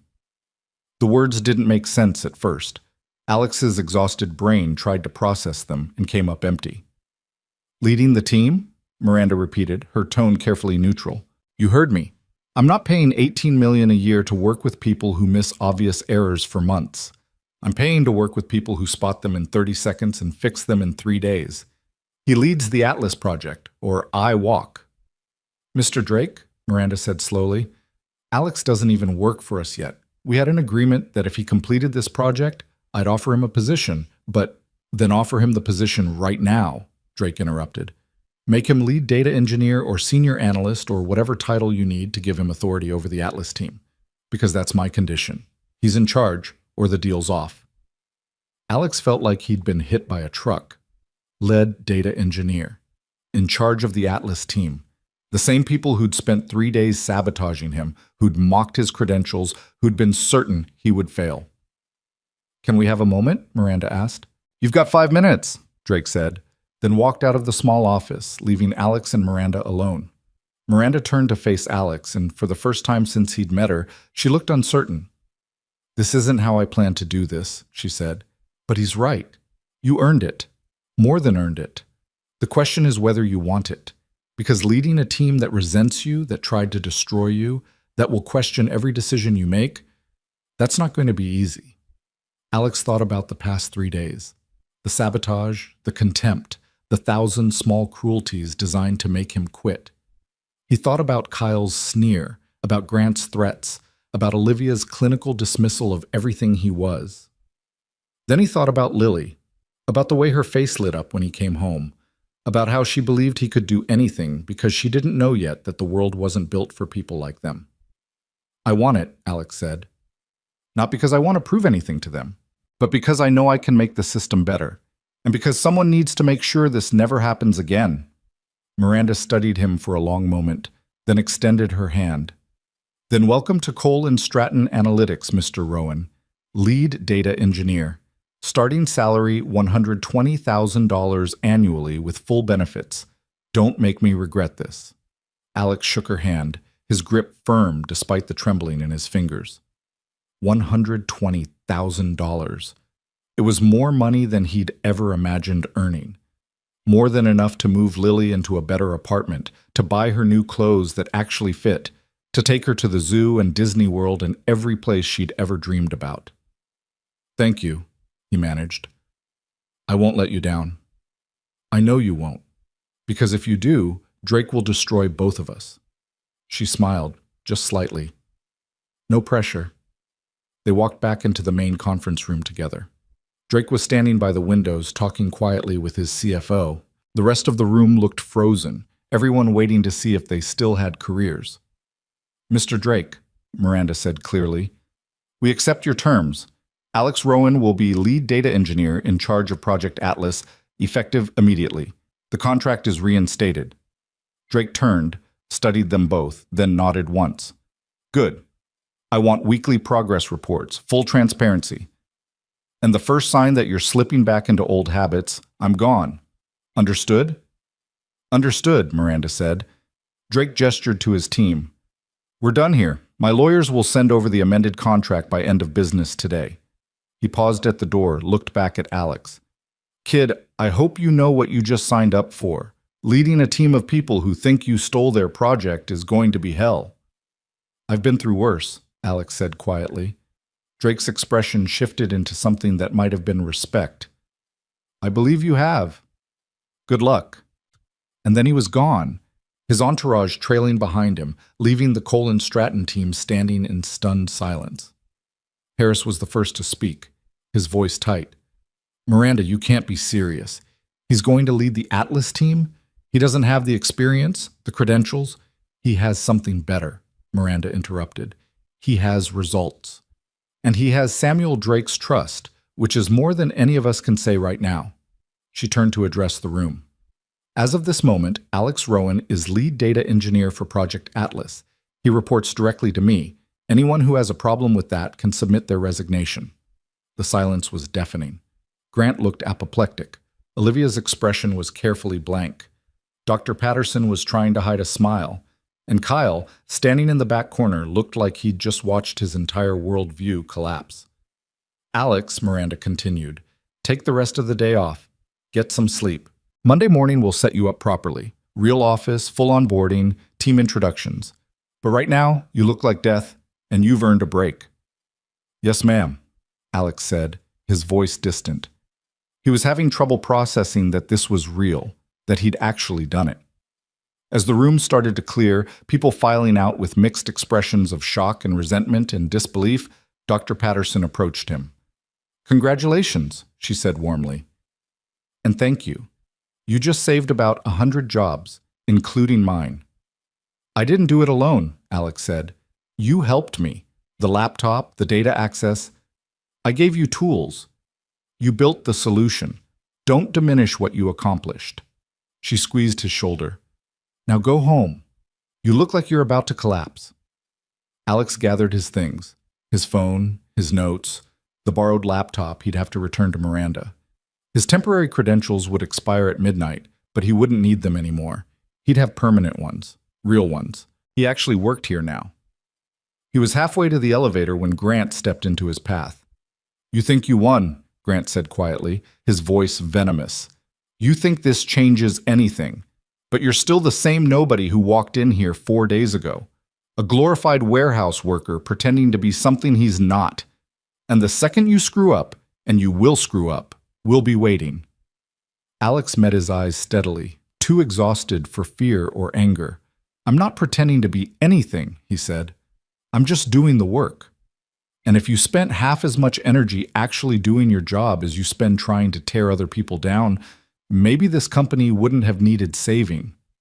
He walked past Grant into the elevator, pressed the button for the ground floor, and let the doors close on whatever response Grant had prepared. The morning air hit him like a slap when he stepped outside. Manhattan was fully awake now, the streets packed with people rushing to their own jobs, their own lives, completely unaware that Alex Rowan had just survived the most intense 72 hours of his existence. He pulled out his phone and texted Ms. Patterson. Can you keep Lily until this afternoon? We'll pay extra. Something important came up. The response came 30 seconds later. Of course. She's having a blast. Take your time. Alex stood on the sidewalk for a moment, watching the city flow around him. 4 days ago, he'd been nobody. A rejected applicant, a struggling single dad, a man watching his dreams slip away one declined application at a time. Now he was lead data engineer at one of the most prestigious analytics firms in the country, making more money than he'd thought possible, in charge of the same project that had almost destroyed him. He should go home, sleep for 12 hours, let his body recover from the 72-hour marathon. But there was something he needed to do first. Alex pulled up his phone's map and started walking. 20 minutes later, he was standing outside Lily's preschool. It was mid-morning, which meant outdoor playtime. Through the chain-link fence, he could see the kids running around the small playground, their laughter carrying on the autumn breeze. Then he spotted her, Lily, with her gap-toothed smile and pigtails that were already coming loose, pushing herself on the swings with fierce determination. She was wearing the shoes that were too small and the jacket that was getting too short in the sleeves, but she was happy. She was safe. She was his whole world. As if sensing his presence, Lily looked up and saw him at the fence. Her face lit up like the sun. "Daddy!" she screamed, abandoning the swing and running toward him. One of the teachers called out something about being careful, but Lily ignored it, crashing into the fence with her small hands grabbing the chain link. "Did you get the good job?" she asked breathlessly. "Did they say yes?" Alex crouched down to her eye level, not trusting his voice for a moment. "Yeah, sweetheart," he finally managed. "They said yes. Daddy got the good job." Lily's shriek of joy probably woke up half the neighborhood. She bounced on her toes, clapping her hands, her excitement so pure and unfiltered that Alex felt his eyes burning. "I knew it!" she said. I told everyone you would. My daddy's the smartest. Can we go to the zoo now? You promised when you got the good job we could go to the zoo. Soon, Alex said, his throat tight. Very soon. I promise. Okay, Lily said, already bouncing back toward the swings. Then she stopped, ran back, and pressed her face against the fence. Daddy, I love you. I love you too, sweetheart. More than anything. She ran off to tell her friends about her daddy getting the good job, and Alex stood there watching her for a few more minutes, letting the reality sink in. He'd done it. Against every odd, every obstacle, every person who'd said he couldn't, he'd done it. The walk home felt surreal. Alex climbed the stairs to his one-bedroom apartment, soon to be a former one-bedroom apartment because they could afford better now, and collapsed onto his bed fully clothed. His phone buzzed one last time. A text from Miranda. My office. Monday, 8 a.m. sharp. Don't be late, Mr. Rowan. We have a lot of work to do. Alex smiled, set an alarm for 6 hours from now so he wouldn't sleep through picking up Lily, and let himself finally rest. When he woke up that afternoon, the world hadn't changed. He was still in the same apartment with the same broken heating and the same noisy neighbors. But everything felt different. The weight that had pressed on his chest for 5 years, the constant fear of not being enough, of failing his daughter, of being trapped forever in a life he couldn't escape, had lifted. He picked up Lily from Ms. Patterson's apartment and told her everything, not the technical details or the office politics, but the simple truth. Daddy had gotten a real job, a good job, the kind of job that meant she could have new shoes that fit and a winter coat that wasn't from the donation bin, and maybe, just maybe, that trip to Disney World she'd been asking about for 2 years. Lily listened with wide eyes, then threw her arms around his neck. See, she whispered into his ear, I told you that you were a hero. That night, Alex made dinner, boxed mac and cheese because some traditions didn't need to change, and they ate together on their small couch while watching Lily's favorite cartoon. She fell asleep against his shoulder halfway through, Mr. Carrots clutched in her arms, a smile on her sleeping face. Alex sat there in the gathering darkness, his daughter warm against him, and thought about the past 4 days. The rejection, the impossible deadline, the sabotage, the 72 hours of hell that had somehow led to salvation. He thought about Grant's words. You're still the same nobody who walked in here 4 days ago. And Grant was right, in a way. Alex was the same person, same background, same lack of credentials, same scars from a life that hadn't been kind. But he'd proven something that mattered more than credentials. That skill and determination and sheer stubborn refusal to quit could sometimes, just sometimes, be enough. Outside the window, the city lights were starting to glow. Somewhere out there was the Colin Stratton building, where his new office waited, where a team that resented him would be forced to work with him, where 100 new challenges were probably already forming, but Alex had faced impossible odds before and won. He'd do it again. For now, though, he sat in the darkness with his sleeping daughter, allowing himself to feel something he hadn't felt in years. Hope. Monday morning would come soon enough. The real work would begin, but tonight, in this moment, Alex Rowan was exactly where he needed to be, and for the first time in a very long time, he knew they were going to be okay. The weekend passed in a blur of surreal normalcy.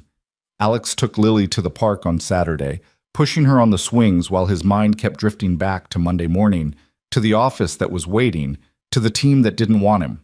On Sunday, they went grocery shopping, and for the first time in 5 years, Alex didn't have to choose between buying Lily the cereal she liked or the one that was on sale. He bought both, and the small act of abundance made his throat tight. Sunday night, after Lily was asleep, Alex stood in front of his closet staring at his limited wardrobe options. The thrift store blazer that had carried him through the interview looked even more worn in the overhead light. His 2 dress shirts were both showing age around the collars. He had exactly 1 pair of dress pants that didn't have a stain or tear somewhere. This was what a lead data engineer wore to his first official day. This was all he had. Alex set his alarm for 5 in the morning, laid out his best outfit, and tried to sleep. His mind wouldn't cooperate, running through scenarios and conversations, imagining all the ways this could go wrong. At some point, exhaustion won, and he drifted off, only to wake up 3 minutes before his alarm with his heart already racing. He was showered, dressed, and standing in Ms. Patterson's apartment by 6:30, Lily still mostly asleep in his arms. "Big day," Ms. Patterson said warmly, taking Lily from him. "You look terrified." "I am terrified," Alex admitted. "Good. That means you care." She adjusted Lily's grip on Mr. Carrots. "Now go show them what you're made of." The subway ride into Manhattan felt longer than usual, every stop an eternity. Alex watched his reflection in the dark window and barely recognized himself. Same face, same clothes, but something fundamental had shifted. 4 days ago, he'd been invisible. Now he was about to walk into that building as someone who mattered. Colin Stratton's lobby felt different on a Monday morning. The weekend quiet was gone, replaced by a steady stream of employees filtering in, grabbing coffee from the catered station, chatting about their weekends. Alex recognized a few faces from Thursday's chaos, but most were strangers. How many of them knew his story? How many had heard about the warehouse worker who'd saved the company? He made it to the elevators and pressed the button for the 12th floor. The doors opened to reveal Kyle already inside, holding a coffee cup with the Colin Stratton logo. Kyle's expression went from neutral to hostile in half a second. "Well, well," he said as Alex stepped in. "The conquering hero returns. Tell me, did you practice your acceptance speech over the weekend?" "Just trying to do my job," Alex said evenly, watching the floor numbers climb. "Your job, right." Kyle's laugh was bitter. "You've been here 4 days and you already think you know how everything works. You have any idea how many people you just leapfrogged? People who've been here for years, who actually earned their positions." "I earned mine too," Alex said quietly. "Just differently than you did. You got lucky. You spotted one error and Miranda made you into some kind of savior because she was desperate. But luck runs out, man, and when it does, when you make your first real mistake, we'll all be watching." The elevator dinged, the doors opening onto the 12th floor. Alex stepped out, then turned back. "I'm not going anywhere, Kyle. So you can spend your energy trying to tear me down, or you can spend it actually working with me. Your choice." He walked away before Kyle could respond, his heart hammering but his steps steady. The floor was already filling up with Monday morning energy. Alex made his way through the maze of cubicles, drawing glances and whispers until he found Miranda's office. The door was open, and she was already at her desk, working through what looked like a mountain of emails. "Mr. Rowan," she said without looking up. "You're early. Good. Have a seat." Alex sat in one of the chairs facing her desk, the same chairs where Drake had sat 3 days ago, while deciding whether to destroy them all. Miranda finished typing something, then turned her full attention to him. "How are you feeling?" she asked. It was such an unexpected question that Alex answered honestly. "Terrified." "Also good. Arrogance gets people killed in this business. Fear keeps you sharp." She pulled out a folder and slid it across the desk. "Your employment contract? Review it carefully. Salary, benefits, stock options, non-compete clauses. Sign it when you're ready." Alex opened the folder with hands that wanted to shake. The first page showed his official title, Lead Data Engineer, Project Atlas. The salary line made his breath catch. $120,000 annually, with performance bonuses that could add another $20,000. Health insurance, dental, vision, 4 weeks paid vacation, a 401k match. It was more than money. It was security. It was the ability to breathe without constant fear of the next emergency destroying them. "This is generous," Alex managed. "It's market rate for someone leading a critical project," Miranda corrected. "Don't undersell yourself, Mr. Rowan. You saved an $18 million contract. You're worth what I'm paying you." Alex signed the contract with a pen Miranda provided, his signature looking small and uncertain next to all the official legal language. "Now for the hard part," Miranda said, taking the signed contract back. "Your team. Currently, Project Atlas has 7 people assigned to it. 6 of them have advanced degrees, 3 to 5 years of experience each, and exactly 0 respect for the person who just became their boss. You need to win them over, or this is going to be a nightmare for everyone involved." "How do I do that?" Alex asked. Miranda smiled, thin and sharp. "Figure it out. You're a smart guy. But I'll give you one piece of advice. Don't try to be their friend. You're their leader now. Earn their respect by being better at the job than they are, not by being likable. She stood up, signaling the meeting was over. Your office is 3 doors down. It's small, but it's yours. Team meeting is at 9.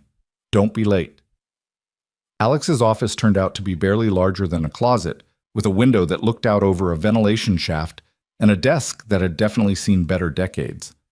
But it had a door that closed and a nameplate already mounted outside. Alex Rowan, lead data engineer.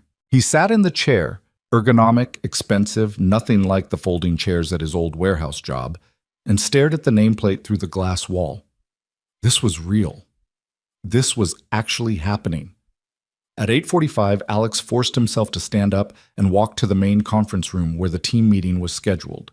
He arrived to find 6 people already seated around the table, their conversation dying the moment he walked in. Kyle was there, sitting with his arms crossed and expression closed. Olivia sat at the far end, her designer glasses perched on her nose, looking at him with clinical interest. The other 4 were strangers. 2 women and 2 men, all looking expensive and educated and deeply skeptical. "Morning," Alex said, taking the seat at the head of the table because that's where Miranda would expect him to sit, even if it felt presumptuous. "I'm Alex Rowan. I know we're in an unusual situation here, so I thought we should talk about how this is going to work." "You mean how you're going to work?" one of the men said. He was in his late 20s with perfectly styled hair and a shirt that probably cost more than Alex's entire outfit. His nameplate read, Marcus Chen. "Because the rest of us have been doing this job just fine until you showed up." Project Atlas wasn't fine, Alex said evenly. It had a critical flaw that went undetected for 18 months. That's why we're here. "A flaw that you spotted in 30 seconds, Olivia said, her tone making it clear what she thought of that timeline, which suggests either incredible insight or incredible luck. I'm leaning toward the latter. "Think what you want," Alex said. "The model is fixed. Samuel Drake's contract is reinstated. We have a job to do, and I need everyone's help to do it well." "You need our help," Marcus repeated slowly. "But you're the one in charge. How exactly does that work when you have less experience than any of us? When you don't even have the educational background to understand half the technical concepts we work with?" Alex felt the familiar burn of shame trying to surface, but he pushed it down. He'd been here before, in different rooms with different people making different versions of the same argument. He was tired of defending his lack of credentials. "You're right," he said, and the admission seemed to surprise them. "I don't have your degrees. I didn't go to MIT or Stanford. I learned this work on my own time while raising a kid and working night shifts. So yeah, there are probably technical concepts you know better than I do. Which is why I'm going to rely on your expertise." He leaned forward, making eye contact with each of them. "But I also saw something you missed, and I fixed it in 72 hours while someone on this team was actively sabotaging me. So here's how this is going to work. I'm going to lead this project. You're going to do your jobs. And if you have a problem with my decisions, you bring it to me directly instead of undermining me behind my back. We clear?" The silence that followed felt heavy and charged. Kyle was staring at him with barely contained hostility. Marcus looked skeptical. Olivia's expression was unreadable. But one of the women, her nameplate said Jennifer Marsh, nodded slowly. "Fair enough," Jennifer said. "What's the priority?" Alex pulled up the presentation he'd prepared over the weekend, displaying it on the conference room screen. "Drake wants weekly progress reports showing that the new model is stable and accurate. That means we need to run continuous validation tests against live data, document any anomalies, and provide transparent reporting on prediction accuracy versus actual outcomes. I've outlined a testing framework that should catch any issues before they become critical." He walked them through the plan, explaining his methodology, fielding questions, pushing back when someone suggested a shortcut that would compromise accuracy. The meeting lasted 90 minutes, and by the end, the hostility in the room hadn't disappeared, but it had shifted into something more manageable. Professional skepticism instead of personal resentment. As people filed out, Jennifer hung back. "Can I give you some advice?" she asked quietly. "Please." "Watch Kyle. He's smart and he's ambitious, and he thought he was going to get your position before you showed up. He's not going to let this go." I gathered that, Alex said, but I can't spend all my time worrying about office politics. You should spend some time worrying about it, Jennifer countered, because Kyle has friends in senior management.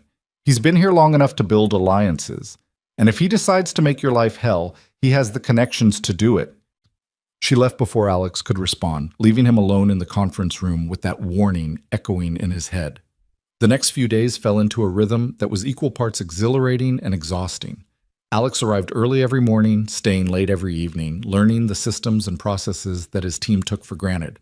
He sat in on meetings where people used terminology he had to look up later, where discussions referenced projects and initiatives he knew nothing about. Every day felt like being thrown into deep water and told to swim. But slowly, gradually, things started to click. The systems made sense. The data flows became familiar. The technical jargon resolved into patterns he could understand and work with. And more importantly, his team started to see that he actually knew what he was doing. On Wednesday, Alex caught a data validation error that would have thrown off their weekly report to Drake. Jennifer noticed first, then called him over to verify. When he confirmed the issue and showed her how to fix it, she smiled for the first time since they'd met. "Nice catch," she said. "I almost missed that." On Thursday, Marcus came to him with a question about handling edge cases in the retention calculation. They spent an hour working through the logic together, and by the end, Marcus was nodding thoughtfully instead of looking skeptical. "Okay," Marcus admitted. "That's actually a cleaner approach than what I was considering. Small victories, but victories nonetheless." Kyle, however, remained a constant thorn. He questioned every decision Alex made in team meetings, always phrased professionally but dripping with condescension. He submitted reports that technically met requirements but were formatted in ways that made Alex's job harder. And Alex started noticing mistakes in Kyle's work. Small things, easily fixed, but suspicious in their frequency. On Friday afternoon, Alex was reviewing the week's validation results when Miranda called him into her office. "How's it going?" she asked as he sat down. "Better than expected," Alex said honestly. "The team is starting to come around, most of them, anyway." "Kyle's giving you trouble." It wasn't a question. Of course Miranda knew. She probably knew everything that happened on her floor. "He's being professional," Alex said carefully. "Just barely." "Kyle's been with us for 5 years," Miranda said. "He's good at his job, he knows the systems, and he was absolutely convinced he was going to get promoted to lead Atlas. Then you showed up and took what he thought was his. He's not going to forgive that easily." "What do you want me to do about it?" "Manage him.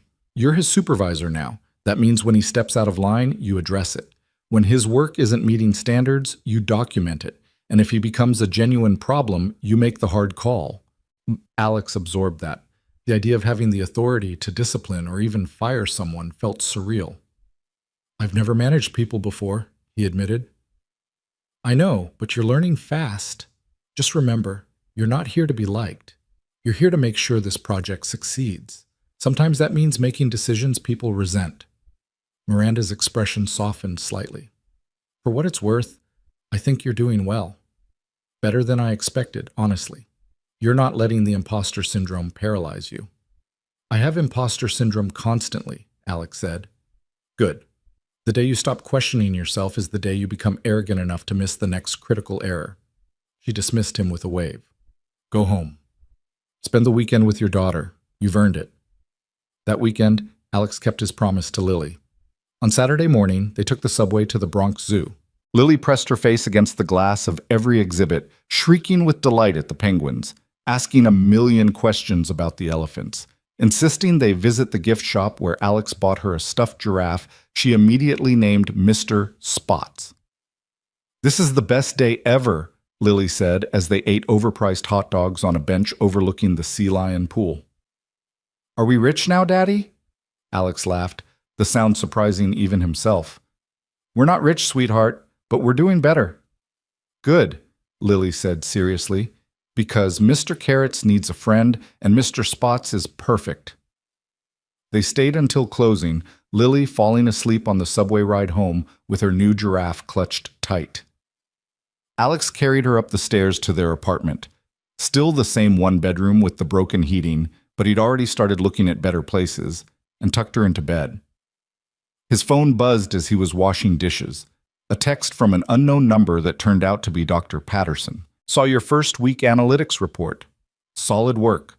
The team is talking less about your credentials and more about your results. That's progress. JP. Alex smiled at that, feeling some of the constant tension in his shoulders ease. Progress. Not acceptance yet, but progress. Monday of his second week started with an emergency. Alex arrived at 7:30 to find Jennifer already at her desk, looking stressed. We have a problem, she said immediately. The overnight batch process failed. Client retention scores for Drake's account didn't update. He's expecting his Monday morning report in 90 minutes, and we have nothing. Alex felt his stomach drop. This was exactly the kind of crisis that could destroy the fragile trust they'd been building. Show me the logs, he said. They spent the next hour tracing through system logs and error messages, identifying where the batch process had broken. It turned out to be a database timeout. The query was taking too long, hitting resource limits. A problem that had probably existed for weeks, but only became visible now that they were processing more data with the corrected model. We need to optimize this query, Alex said, pulling up the SQL code. And we need to do it in the next hour, or Drake's getting incomplete data. That's not enough time to properly test, Jennifer started. Then we test fast, Alex interrupted. Get Marcus and Olivia. I need their eyes on this. What followed was the most intense hour Alex had experienced since his 72-hour crisis. 4 of them crammed around his desk, rewriting the query, testing it against development data, catching errors, fixing them, testing again. Kyle showed up halfway through, saw what was happening, and actually joined in without being asked. At 8:45, with 15 minutes to spare, they deployed the optimized query to production. It ran in 12 minutes instead of timing out. The retention scores updated. The report generated successfully. Alex sent it to Drake at 8:58, 2 minutes before the deadline. Holy hell, Marcus said, slumping in his chair. That was too close. But we made it, Alex said. He looked around at his team, sweaty, exhausted, but wearing expressions of accomplishment.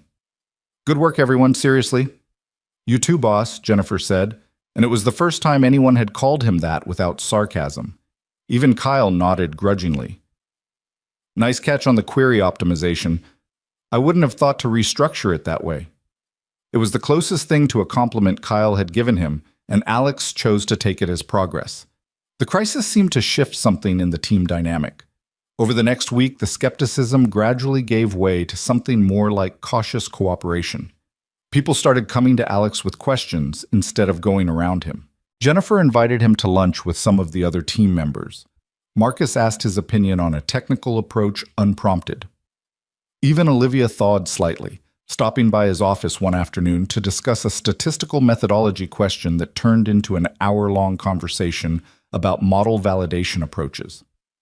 She still looked at him like a curiosity, but the clinical detachment had been replaced by something resembling professional respect. You know, she said as she was leaving, I didn't think you'd last a week. I was wrong, for what it's worth. It's worth something, Alex said. Thanks. Kyle remained the holdout, professionally civil but personally distant, contributing to the team, but never quite part of it. Alex caught him having quiet conversations with Grant several times, conversations that stopped immediately when Alex appeared. He documented the pattern, but didn't act on it yet. Pick your battles, he reminded himself. 3 weeks in, Drake requested an in-person progress review. Alex spent 2 days preparing the presentation, walking through 3 weeks of validation results, showing consistent prediction accuracy with minimal variance. The new model was performing exactly as promised. Drake arrived on a Friday afternoon with his CFO in tow, the same duo who'd nearly ended the company a month ago. But this time the atmosphere was different, less hostile, more businesslike. Walk me through it, Drake said once they were settled in the conference room. Alex presented for 45 minutes, fielding questions, explaining methodologies, showing raw data when Drake's CFO asked for it. The interrogation was thorough and sometimes harsh, but Alex held his ground. He knew this model inside and out. He'd built it himself, validated every calculation, stress-tested every assumption. When he finished, Drake was silent for a long moment, studying the final slide showing prediction accuracy trending steady at 68%.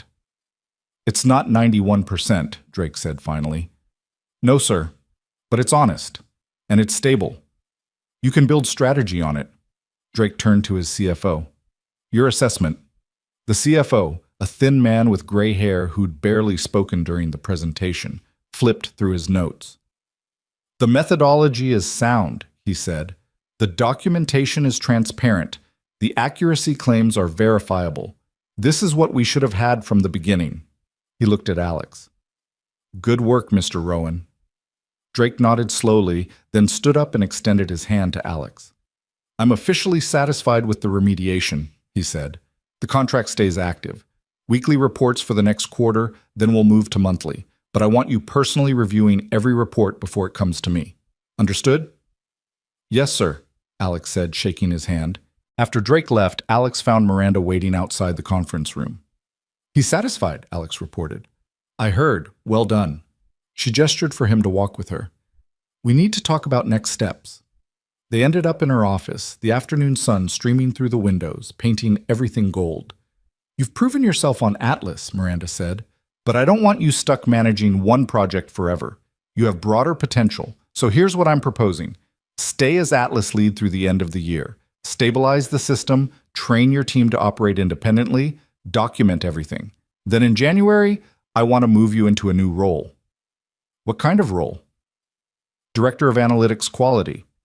You'd oversee all our predictive models, not just Atlas. Make sure we never have another duplication error situation. Institute proper review processes, validation frameworks, accuracy standards. Build the quality control function this company should have had from the beginning. Alex stared at her, trying to process what she was offering. Director level. Overseeing multiple teams, the kind of role that typically required 10 years of experience and an impressive pedigree. That's a significant promotion, he managed. You've earned a significant promotion. And before you start with the imposter syndrome, let me remind you, you saved this company. You rebuilt a critical system in 3 days. You've managed a skeptical team and turned them into believers. Those aren't lucky breaks. That's capability. Miranda leaned back in her chair. The question is whether you want it, because director level means longer hours, more politics, harder decisions. It means being responsible not just for your work, but for ensuring everyone else's work meets standards. It's not for everyone.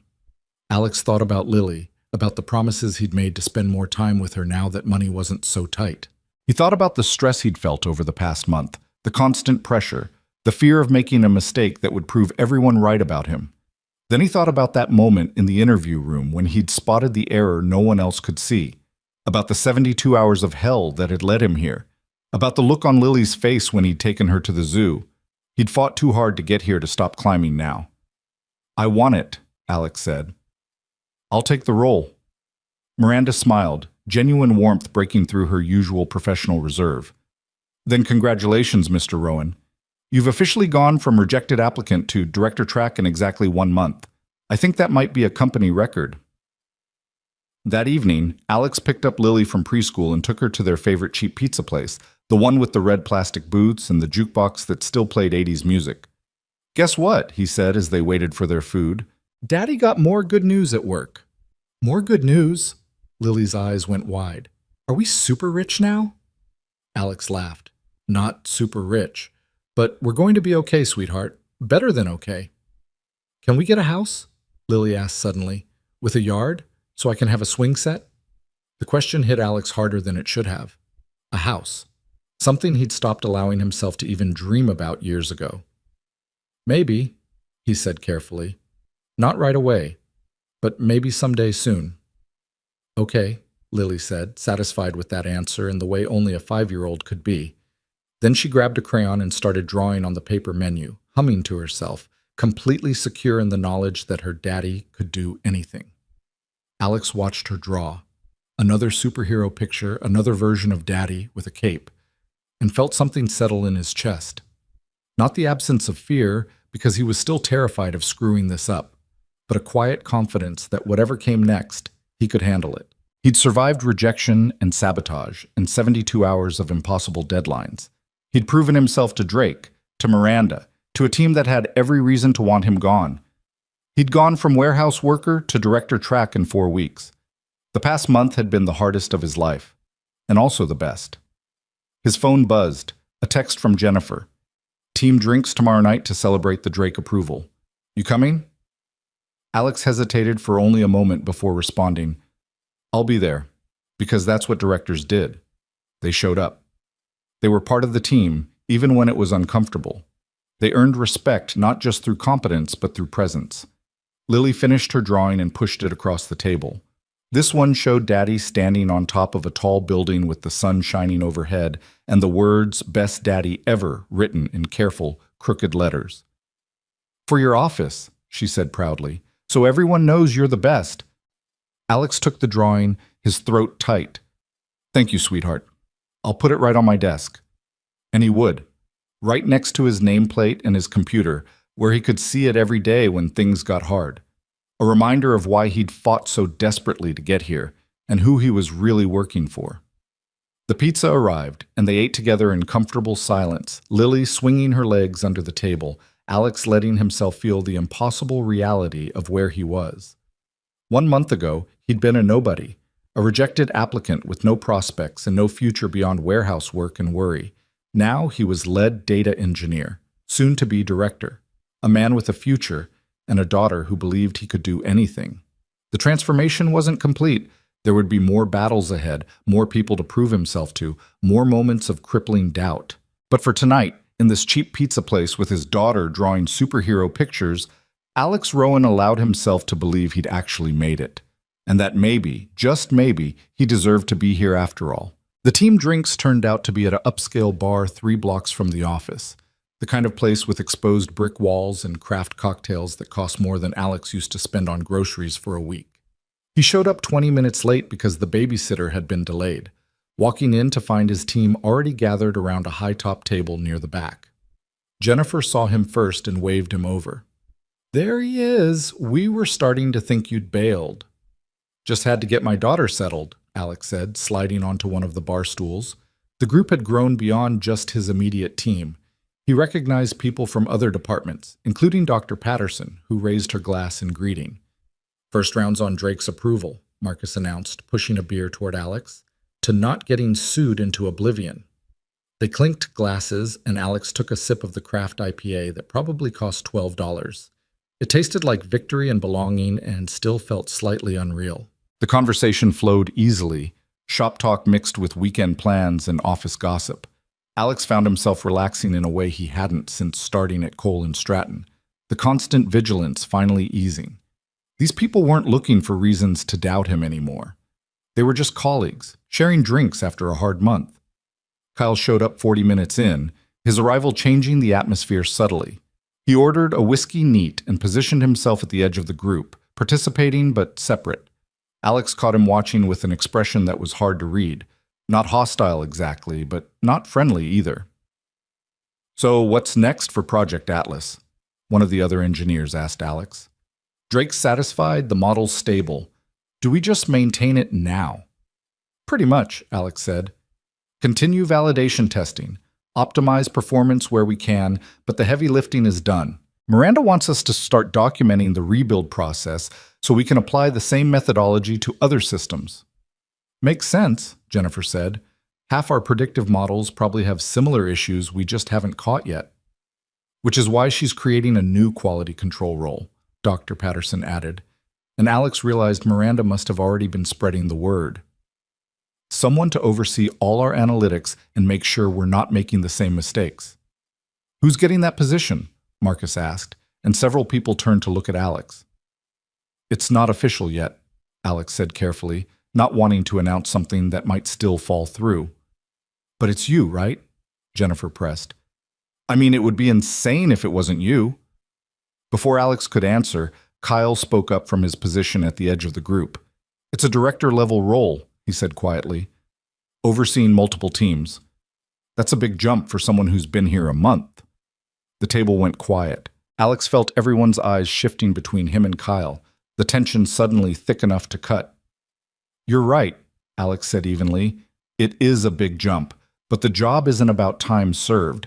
It's about making sure we never put out flawed analytics again, and I'm the one who caught the flaw everyone else missed. Once, Kyle said, his voice harder now, you caught one error. That doesn't make you qualified to oversee the entire analytics division. Kyle, Jennifer started, but Alex held up a hand. No, it's fair, he said, setting down his beer and turning to face Kyle directly. You want to say what you've been thinking for a month? Go ahead, clear the air. Kyle's jaw tightened. For a moment, Alex thought he might back down, retreat into professional civility, but whatever he'd been holding back for weeks finally broke through. Fine. You want honesty? I've been here 5 years, 5 years of working nights and weekends, of publishing papers, of building my reputation. I was supposed to lead Atlas. Everyone knew it. Then you show up, no degree, no experience, no track record, and Miranda hands you everything I earned. And now you're getting promoted again? To a role I've been working toward for years? The words hung in the air like smoke. No one moved. No one spoke. Alex could feel the entire table holding its breath. You're right, Alex said quietly. You did earn it. You put in the time, built the credentials, followed all the rules, and the system should have rewarded that. But it didn't, and that's not fair to you. Kyle blinked, clearly not expecting agreement. But here's what you need to understand, Alex continued. I didn't take anything from you. Miranda didn't give me your job. She gave me an impossible task that nobody else could complete, and I completed it. Not because I'm smarter than you or better than you, but because I saw something you didn't. And if our positions were reversed, if you'd been the one to spot the flaw and fix it, I'd be standing where you are right now, feeling exactly what you're feeling. He paused, making sure Kyle was really hearing him. I'm not your enemy. I'm not here to steal opportunities or prove anyone wrong. I'm here because I'm good at this work, and my daughter needs me to be. You can spend the rest of your career resenting me for that, or you can accept that we're on the same team and start acting like it. Your choice. The silence stretched for what felt like an eternity. Kyle's expression cycled through anger and frustration, and something that might have been grudging respect before finally settling into resignation. You're right, he said finally, the admission clearly costing him. I've been an ass. The sabotage, the attitude, the constant undermining, that was unprofessional. And you've handled it better than I would have. He took a drink of his whiskey, then met Alex's eyes. I'm not saying we're suddenly best friends, but I can work with you. Actually work with you, not just pretend to while hoping you fail. That's all I'm asking, Alex said, and he meant it. The tension broke like a fever. Conversation resumed, awkward at first, but gradually finding its rhythm again. Kyle didn't become warm or friendly, but he stopped being hostile, and that was enough. Progress came in small increments. An hour later, as people started drifting away to catch trains or meet other obligations, Dr. Patterson pulled Alex aside. That was well handled, she said, with Kyle. A lot of people would have gotten defensive or made it worse. I've had a lot of practice de-escalating hostile situations, Alex said. Warehouse work teaches you that. Plus, I understood where he was coming from. The system did screw him. The system screws everyone eventually, Dr. Patterson said. Some people just get screwed in different ways, but you're changing that system now, that director role. You'll have real influence over how this company operates. Use it well. She left with a wave, and Alex found himself alone at the bar, nursing the last of his beer and thinking about her words. Changing the system. Real influence. A month ago, he'd been invisible. Now people were talking about him shaping company policy. The bartender approached, a young woman with pink hair and impressive tattoo sleeves. Another round? She asked. Just the check, Alex said. He pulled out his wallet, still getting used to the fact that he could afford to pay for drinks without checking his account balance first. The walk to the subway took him past the Cole and Stratton building, lit up against the night sky like a monument. Alex stopped on the sidewalk, looking up at the 12th floor where his office was, where his nameplate hung on the door, where Lily's superhero drawing was taped to his desk. His phone buzzed. A text from Ms. Patterson, the babysitter. Lily's asleep. She asked me to tell you that she's proud of you. Her words, not mine. This kid of yours is something special. Alex smiled at that, his eyes burning slightly. Yeah, she was special. And she was the reason for all of this. Every brutal hour of the past month, every moment of doubt and fear and desperate determination. He'd done it for her. To give her a life where she didn't have to worry about whether they could afford new shoes, where her dreams weren't limited by their bank account. He made it home by 11, paid Ms. Patterson double the usual rate because he could afford to now, and slipped quietly into Lily's room. She was curled up in her small bed, Mr. Carrots on one side and the new Mr. Spots giraffe on the other, her face peaceful in sleep. Alex knelt beside her bed, brushing hair from her forehead. "We made it, sweetheart," he whispered. "We actually made it." She didn't wake up, just sighed contentedly and burrowed deeper into her blankets. Alex stayed there for another minute, watching her breathe, before finally forcing himself to get up and go to bed. The next few months blurred together in a pattern of steady progress and incremental victories. Alex continued leading the Atlas team through the end of the year, documenting processes and training team members to operate independently. The relationship with Kyle never became warm, but it became workable. Professional respect, if not friendship. In November, Miranda made his promotion official.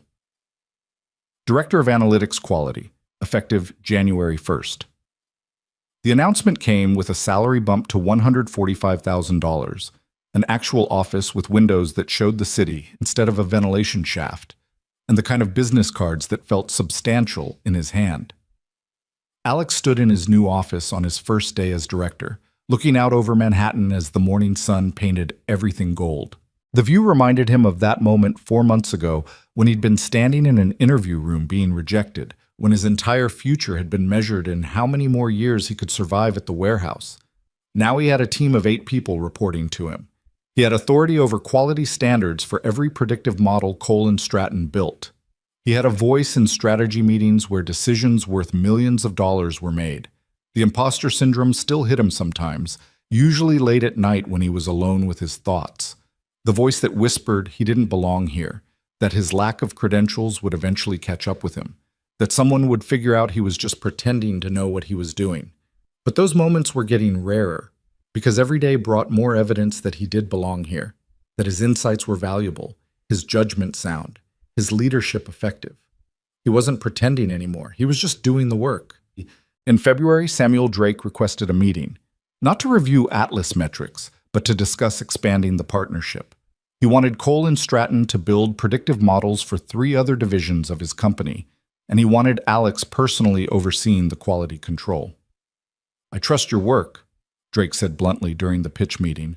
"You told me the truth when it would have been easier to lie. You fixed a mess that could have destroyed both our companies. That kind of integrity is rare. I want more of it." The expanded contract was worth $42 million over 3 years. Miranda nearly cried during the signing, though she'd deny it if anyone asked. Grant and Harris, who'd once tried to sabotage Alex, now treated him with wary respect. Even Olivia had become something resembling a friend, occasionally stopping by his office to debate statistical methodologies over coffee. By March, Alex and Lily had moved into a 2-bedroom apartment in a better neighborhood. Nothing fancy, but the heating worked, the neighbors were quiet, and Lily had her own room for the first time in her life. She'd helped pick out the paint color, purple, her favorite, and Alex had spent a weekend building her a bookshelf for the growing collection of books they could finally afford. "Daddy, is this really ours?" Lily had asked on moving day, spinning in circles in her new room. "We get to stay here?" "We get to stay here," Alex confirmed, his throat tight. "Forever?" "As long as we want, sweetheart." She'd hugged him so hard his ribs hurt, and Alex had decided that feeling was worth every brutal hour of the past 6 months. One Saturday in April, Alex took Lily to the park near their new apartment. The playground was nicer than the ones they'd used before. Newer equipment, softer ground cover, the kind of place where families came on purpose rather than out of necessity. Lily was on the swings when Alex heard a familiar voice. "Mr. Rowan, is that you?" He turned to find Dr. Patterson approaching with a small boy in tow, presumably her son. "Dr. Patterson," Alex said warmly, "what are you doing in this neighborhood?" "I live 2 blocks away. Have for years. You're the newcomer here." She smiled. "Nice area. Significantly upgraded from where you mentioned living before." "Significantly," Alex agreed, watching Lily pump her legs to swing higher. "Better schools, too. That was the main factor." They stood in comfortable silence for a moment, watching their kids play. Then Dr. Patterson spoke quietly. I heard you implemented new validation protocols across all our predictive models. 3 errors caught in the past month that would have made it to clients under the old system. 4, actually, Alex corrected. The 4th was minor, but still wrong. We fixed it before deployment. See, that's the difference. Under the old system, minor errors got ignored because fixing them was inconvenient. Now they get fixed because they're wrong. That cultural shift, that's your doing. Alex shrugged, uncomfortable with the praise. Just doing the job. No, you're changing how we do the job. There's a difference. She paused, then added, I'm glad Miranda took a chance on you. I'm glad I helped, even in small ways. You've made us all better. Thank you, Alex managed. That means a lot. Dr. Patterson's son called for her and she excused herself with a wave. Alex settled onto a bench, watching Lily play, feeling the spring sunshine warm on his face. His phone buzzed, an email from Miranda with the subject line, Board presentation. Your input needed. Alex opened it to find a draft proposal for expanding the analytics quality division, creating a formal framework for validation and review across all company projects. Miranda wanted his thoughts before presenting it to the board next month.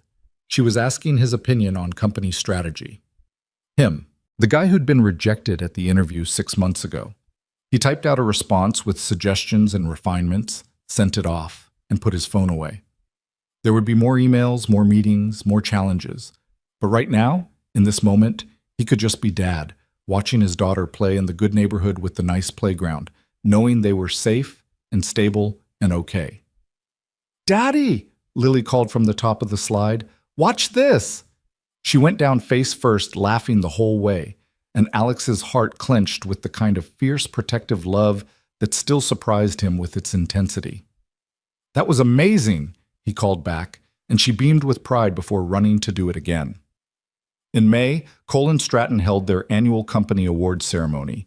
It was a formal affair at a hotel ballroom, employees dressed in cocktail attire, catered dinner, and open bar. Alex had brought Lily as his +1 since she'd begged to see where Daddy worked, and she sat next to him in her best dress, a new one they'd bought specifically for tonight, looking around with wide eyes at the fancy setting. Is this where all the important people are? She whispered. This is where all the people who work hard are, Alex corrected gently. Everyone here is important. Miranda took the stage as dinner finished, thanking various teams for their contributions over the year. Alex was only half listening, helping Lily with her dessert, when he heard his name. And finally, I want to recognize someone who joined us in an unconventional way. Alex Rowan came to us 6 months ago for an interview we were planning to reject. Instead, he saved our company. He rebuilt a critical system in 72 hours under conditions that would have broken most people. He's since implemented quality standards that have prevented millions in potential losses. Alex, come up here. Alex froze, his spoon halfway to his mouth. Around him, people were applauding. Lily was bouncing in her seat with excitement. Go, Daddy, go! He made his way to the stage on legs that felt unsteady, accepting a crystal award from Miranda that was engraved with his name and the words, Excellence in Analytics. Say something, Miranda murmured, stepping back from the microphone. Alex looked out at the room full of people. His colleagues now, his team, the company he'd saved and that had saved him in return. He spotted Jennifer and Marcus at a table near the front, both grinning, Dr. Patterson giving him a thumbs up. Even Kyle sitting in the back, nodding with what looked like genuine respect. 6 months ago, Alex said, his voice carrying through the microphone, I was a single dad working night shifts at a warehouse, applying to jobs that never called back. I came here desperate and terrified and convinced I'd be rejected like always. And I was rejected, until the universe gave me a chance to prove that credentials don't define capability. He paused, finding Lily in the crowd. She was standing on her chair now, waving at him. I want to thank Miranda for seeing past what I lacked and focusing on what I could do. I want to thank my team for eventually accepting a leader they had every reason to resent. But mostly, I want to thank my daughter Lily, who believed I was a hero even when I was nobody. She's why I fought so hard. She's why I'm here. The applause when he finished was genuine and sustained. Alex made his way back to his seat, where Lily launched herself at him in a hug that nearly knocked him over. "You won," she said gleefully. "I knew you would." "I didn't win, sweetheart. This isn't a competition." "Yes, it is," Lily said with 5-year-old certainty. "And you won. You're the best." Alex hugged her tight, the crystal award awkward between them, and decided maybe she was right. Maybe he had won. Not against anyone else, but against the version of himself who'd thought this kind of success was impossible for people like him. That night, after Lily was asleep, Alex sat in his living room, his real living room, in an apartment with working heat and quiet neighbors, and looked at the award on his coffee table. The crystal caught the light, refracting it into tiny rainbows across the ceiling. His phone buzzed, a text from a number he didn't recognize at first until he saw the name, Grant Hutchins. "Congratulations on the award. You've proven me wrong. That takes some doing." "Grant?" Alex stared at the message for a long moment. It wasn't an apology exactly, but from Grant, it might be as close as he'd ever get. He typed back a simple response. "Thanks. Appreciate it." Another message came through, this one from Miranda. "Dinner next week? Want to discuss expansion plans for your division, and I'm buying. You've earned it." Alex smiled at that. Dinner with the CEO to discuss expansion plans. 6 months ago, he couldn't have imagined it. Now it was just another Tuesday. He responded with confirmation, then set his phone aside and allowed himself to just sit in the quiet of his new life.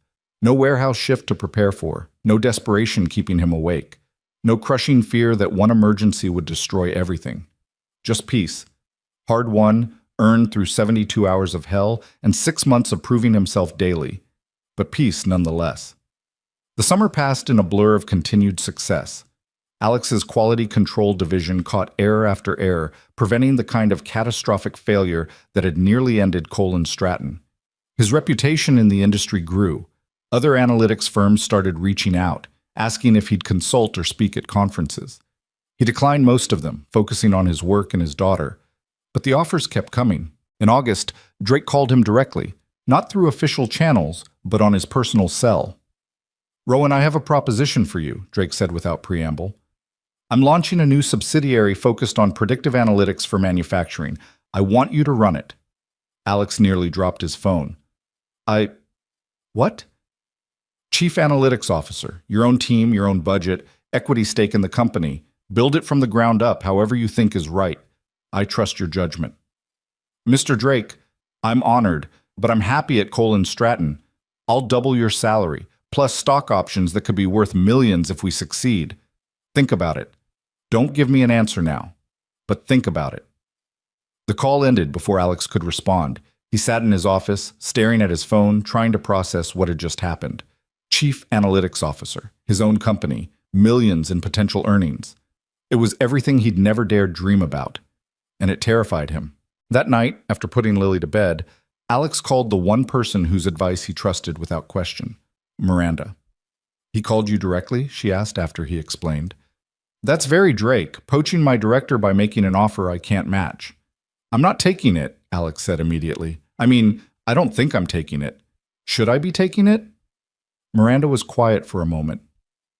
"That's not a question I can answer for you, but I'll tell you this. 6 months ago, you were afraid you weren't qualified to be a junior analyst. Now you're being offered a C-suite position at a startup. That should tell you something about how far you've come. Or how good Drake is at sales pitches." "Alex?" Her voice was firm. "Stop underselling yourself. You've earned every opportunity that's come your way. If you want to take Drake's offer, I'll be disappointed, but I'll understand. If you want to stay here, I'll be thrilled, and we'll talk about expanding your role even further. But either way, stop acting like you don't deserve good things. You do." After they hung up, Alex sat in the dark of his living room for a long time, thinking. The offer was incredible, life-changing money. The chance to build something from nothing, the way Miranda had built Cole & Stratton. But it would also mean longer hours, more travel, more time away from Lily, and he'd be starting over in some ways. New company, new team, new challenges. Here at Cole & Stratton, he had stability. He had a team that respected him, a role he understood, a company that had given him a chance when no one else would. In the end, the decision came down to one simple question. What kind of life did he want for Lily? The next morning, Alex called Drake back. I appreciate the offer, Mr. Drake, more than I can express, but I'm going to stay at Cole & Stratton. They took a chance on me when I was nobody. I owe them loyalty. There was a pause on the line. Then Drake laughed, genuinely amused. Loyalty. In this business, that's rare. All right, Rowan. I respect your decision, but the offer stands if you ever change your mind. You're going to do great things. I just won't be the one benefiting from them. After that call, Alex went straight to Miranda's office. I'm staying, he told her. I know. Drake called me after you turned him down. He was actually impressed that you chose loyalty over money. She smiled. So let's talk about making sure you don't regret that choice. How do you feel about senior director? Broader scope? Another salary bump? More influence over company strategy? By the time Alex left her office an hour later, he had a new title, $160,000 in annual salary and a seat in strategic planning meetings. He also had something more valuable, confirmation that choosing stability and loyalty over flashy opportunities had been the right call. September brought Lily's first day of first grade. Alex took the morning off to walk her to school, watching her skip ahead with her new backpack, one she'd picked out herself, no longer limited to whatever the donation bin offered. Are you nervous? He asked as they approached the school building. Nope, Lily said confidently. I'm excited. Mrs. Chen says first grade is when real learning happens. You've been doing real learning since you were born, sweetheart. I know, but now it's official real learning. She stopped at the school steps and turned back to him. Daddy, you have to go to work now. I can walk you to your classroom. I'm a big kid now. I can walk myself. But she hugged him tight first, her small arms around his waist. Love you, Daddy. Have a good day at your important job. Love you too, sweetheart. Have a good day at your important school. He watched her walk into the building, her new backpack almost as big as she was, her confidence unshakable. And he realized that this, giving her the security to be confident, to not worry about money or stability, was what everything had been for. The fall continued with steady success. Alex's division prevented 19 separate errors from reaching clients, saved the company an estimated $12 million in potential losses, and established quality standards that became industry benchmarks. He was invited to speak at 3 conferences, published an article in a major analytics journal, and started getting recognized at industry events. You're becoming famous, Jennifer teased after one conference where people kept approaching him for advice. I'm becoming visible, Alex corrected. There's a difference. Is there, though? Because I'm pretty sure you just turned down 2 job offers during lunch. 3, actually, but I like where I am. And he did. The imposter syndrome still surfaced occasionally, but it was manageable now. He'd proven himself too many times to doubt his capabilities. He belonged here. He'd earned his place. In November, Alex took Lily on a trip, their first real vacation. 5 days at Disney World, staying at a resort hotel with a pool and room service and tickets to every park. It cost more than he used to make in 3 months. But watching Lily meet Mickey Mouse, ride Space Mountain 5 times in a row, and eat ice cream for breakfast because vacation rules were different, that was worth every penny. This is the best week of my whole life, Lily announced on their last night, sitting on the balcony watching the fireworks explode over Cinderella's castle. Mine too, sweetheart, Alex said, and meant it. They flew home to New York in early December, Lily clutching a stuffed Minnie Mouse and talking non-stop about everything they'd seen. Alex listened to her chatter with a contentment he'd never felt before. This was what success looked like. Not awards or titles or salary numbers, but the ability to give his daughter experiences she'd remember forever. The Monday after they returned, Miranda called Alex into her office. We need to talk about your future here, she said, gesturing for him to sit. Alex felt a flutter of anxiety. Is something wrong? The opposite. The board is extremely impressed with your work. Your division has become the gold standard for quality control in our industry, so they've asked me to propose something. She pulled out a document and slid it across her desk. Vice President of Analytics Operations. You'd oversee not just quality control, but all analytics project management, resource allocation, strategic planning. It's essentially the number 2 position under me for the entire analytics side of the company. Alex stared at the job description, his brain struggling to process what he was reading. VP, number 2 position. the kind of role that typically required 20 years of experience and an impressive pedigree. Miranda, I've been here less than a year. 11 months, she corrected, in which you've saved the company, rebuilt a critical system, implemented quality standards that prevented millions in losses, built a reputation that has clients specifically requesting you by name, and turned down multiple job offers to stay loyal to us. You've earned this, Alex. Stop acting like you haven't. Can I think about it? Alex asked, his voice barely above a whisper. You have until January to decide. The promotion would be effective February 1st. But Alex? She leaned forward. I hope you say yes. You've already proven you can do this job. Now it's just about accepting that you deserve it. That evening, Alex sat Lily down after dinner for a serious conversation. Sweetheart, I need to talk to you about something important. My boss offered me a big promotion at work. That's good, Lily said immediately. More money for Disney World. Alex smiled despite his nervousness.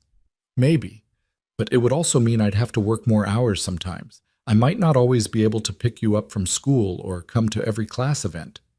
Lily was quiet for a moment, unusually serious for a 6-year-old. Would you be happy? She asked. Yes, I think I would be. Then do it, Lily said simply. You're always telling me to try hard things even when they're scary. You should try too.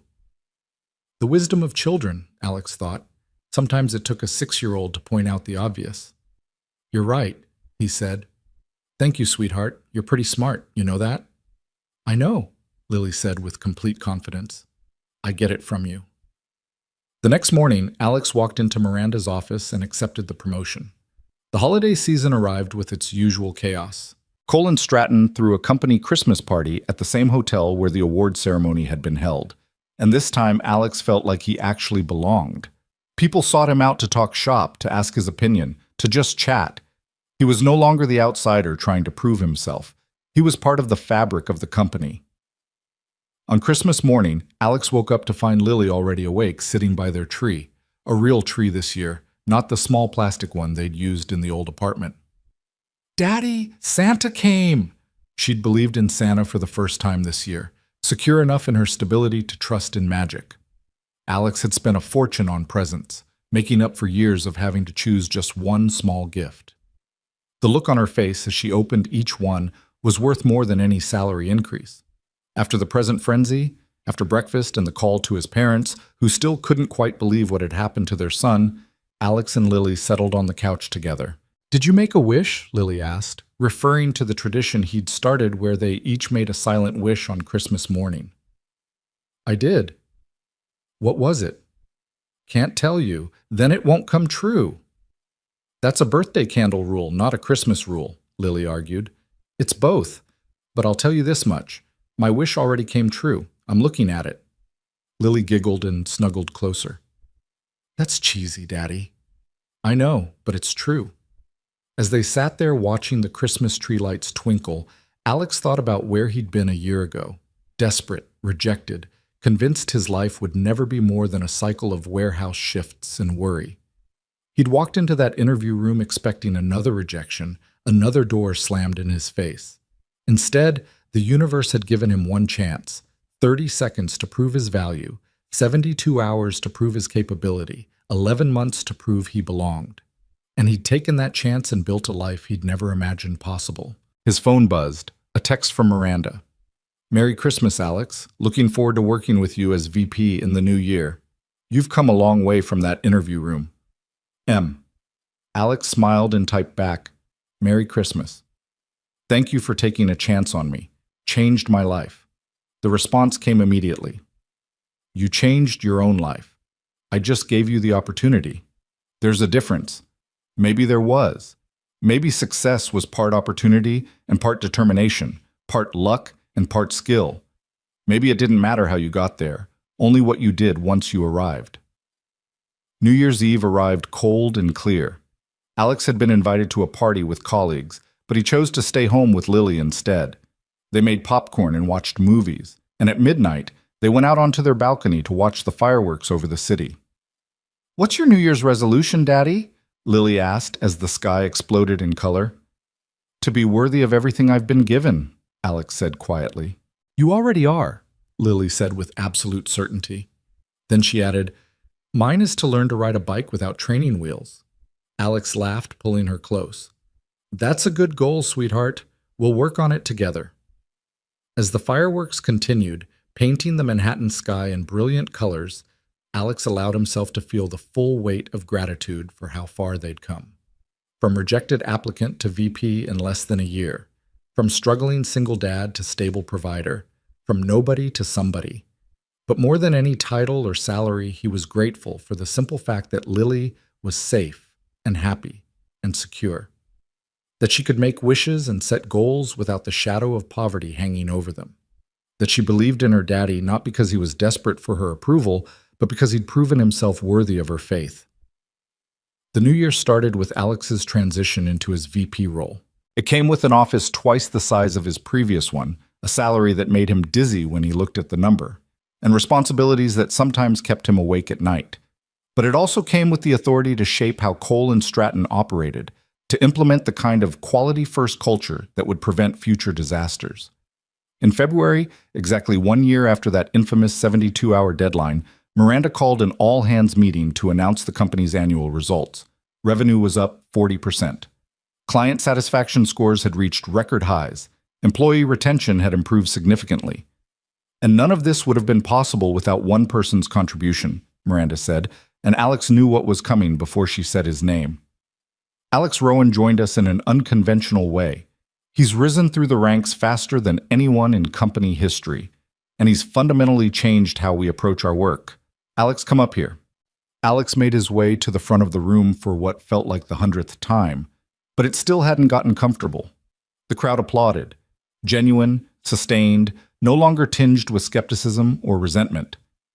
I don't have a speech prepared, Alex admitted into the microphone, but I want to say something to anyone here who feels like they don't belong, who thinks their background disqualifies them, who's been told they're not good enough. You are good enough. Your credentials don't define your capabilities. Your past doesn't limit your future. All you need is one chance and the refusal to waste it. The applause when he finished was the loudest he'd ever heard. That evening, Alex left the office at a reasonable hour for once and picked up Lily from her after-school program. On a whim, he suggested they go to the zoo, the same zoo they'd visited a year ago when it had felt like an unimaginable luxury. They walked through the exhibits hand in hand, Lily chattering about her day at school, Alex only half listening because he was too busy feeling grateful for this moment, for this life, for the chance he'd been given and the determination that had carried him through. Daddy, look! Lily pointed at the penguin exhibit where the birds were diving and playing. Remember when we came here before and it was the best day ever? I remember. Every day is the best day ever now, Lily said matter-of-factly, because you're not worried anymore. I can tell. Alex knelt down to her level, struck by her perception. You're right, he said. I'm not worried anymore. We're okay now. We're more than okay. I know, Lily said, hugging him. We're awesome. They stayed at the zoo until closing, then went to a nice restaurant for dinner. Not the cheap pizza place they used to frequent, but a real restaurant with cloth napkins and a children's menu that didn't just have chicken fingers. Lily ordered pasta and ate like a proper lady, using her napkin and saying please and thank you to the waiter. After dinner, as they walked home through the cooling evening air, Lily looked up at the sky and said, The stars are pretty tonight. They are, Alex agreed, though the light pollution of Manhattan made only the brightest visible. Do you think the stars know how hard you work to get the good job? Alex smiled at the question, so perfectly innocent and profound in the way only children could manage. I don't know, sweetheart, but I know you know. And that's what matters. They made it home, and Alex helped Lily with her homework, first-grade math that was actually pretty challenging, then read her 3 bedtime stories instead of the usual one, because why not? They had time now. After she fell asleep, Alex stood in her doorway watching her breathe, Mr. Carrots and Mr. Spots arranged carefully on either side of her pillow. This was what success looked like in its purest form, not awards or titles or salary increases, but the peace of knowing his daughter was safe and loved and could dream without fear. His phone buzzed one last time, An email from Samuel Drake with the subject line, "Congratulations." Alex opened it to find a simple message. "Heard about your VP promotion. Well deserved. You took a company that was failing me and turned it into one I trust completely. That's leadership. Proud to work with you. SD." Alex read the message 3 times, then set his phone aside and allowed himself a moment of pure, unfiltered pride. He'd done it. Against every odd, despite every obstacle, through doubt and sabotage and his own crushing imposter syndrome. He'd done it. The rejected applicant had become vice president. The warehouse worker had become a leader. The struggling single dad had become someone his daughter could be proud of. More than a year had passed since that interview room rejection, since the moment when his life had balanced on a knife's edge between failure and opportunity. A year of proving himself daily, of fighting for every inch of respect, of refusing to accept that his background defined his limits. Now, standing in his daughter's doorway in their safe apartment in the good neighborhood, Alex Rowan understood something fundamental. Potential wasn't granted by degrees or pedigree. It was proven in moments when the world expected you to fail and you succeeded anyway. He'd been nobody. He'd become somebody. And most importantly, he'd shown his daughter that transformation was possible. That was worth more than any salary, any title, any measure of success the world could offer. Alex turned off the light, closed Lily's door gently, and walked to his own room. Tomorrow would bring new challenges, new responsibilities, new opportunities to prove himself. But tonight, he could rest in the knowledge that he and Lily were stepping into a future they deserved. The impossible had become possible. The dream had become reality. And somewhere in the cosmos, maybe the stars really did know how hard he'd worked. But whether they knew or not didn't matter, because Alex Rowan knew, and Lily knew. And that was enough.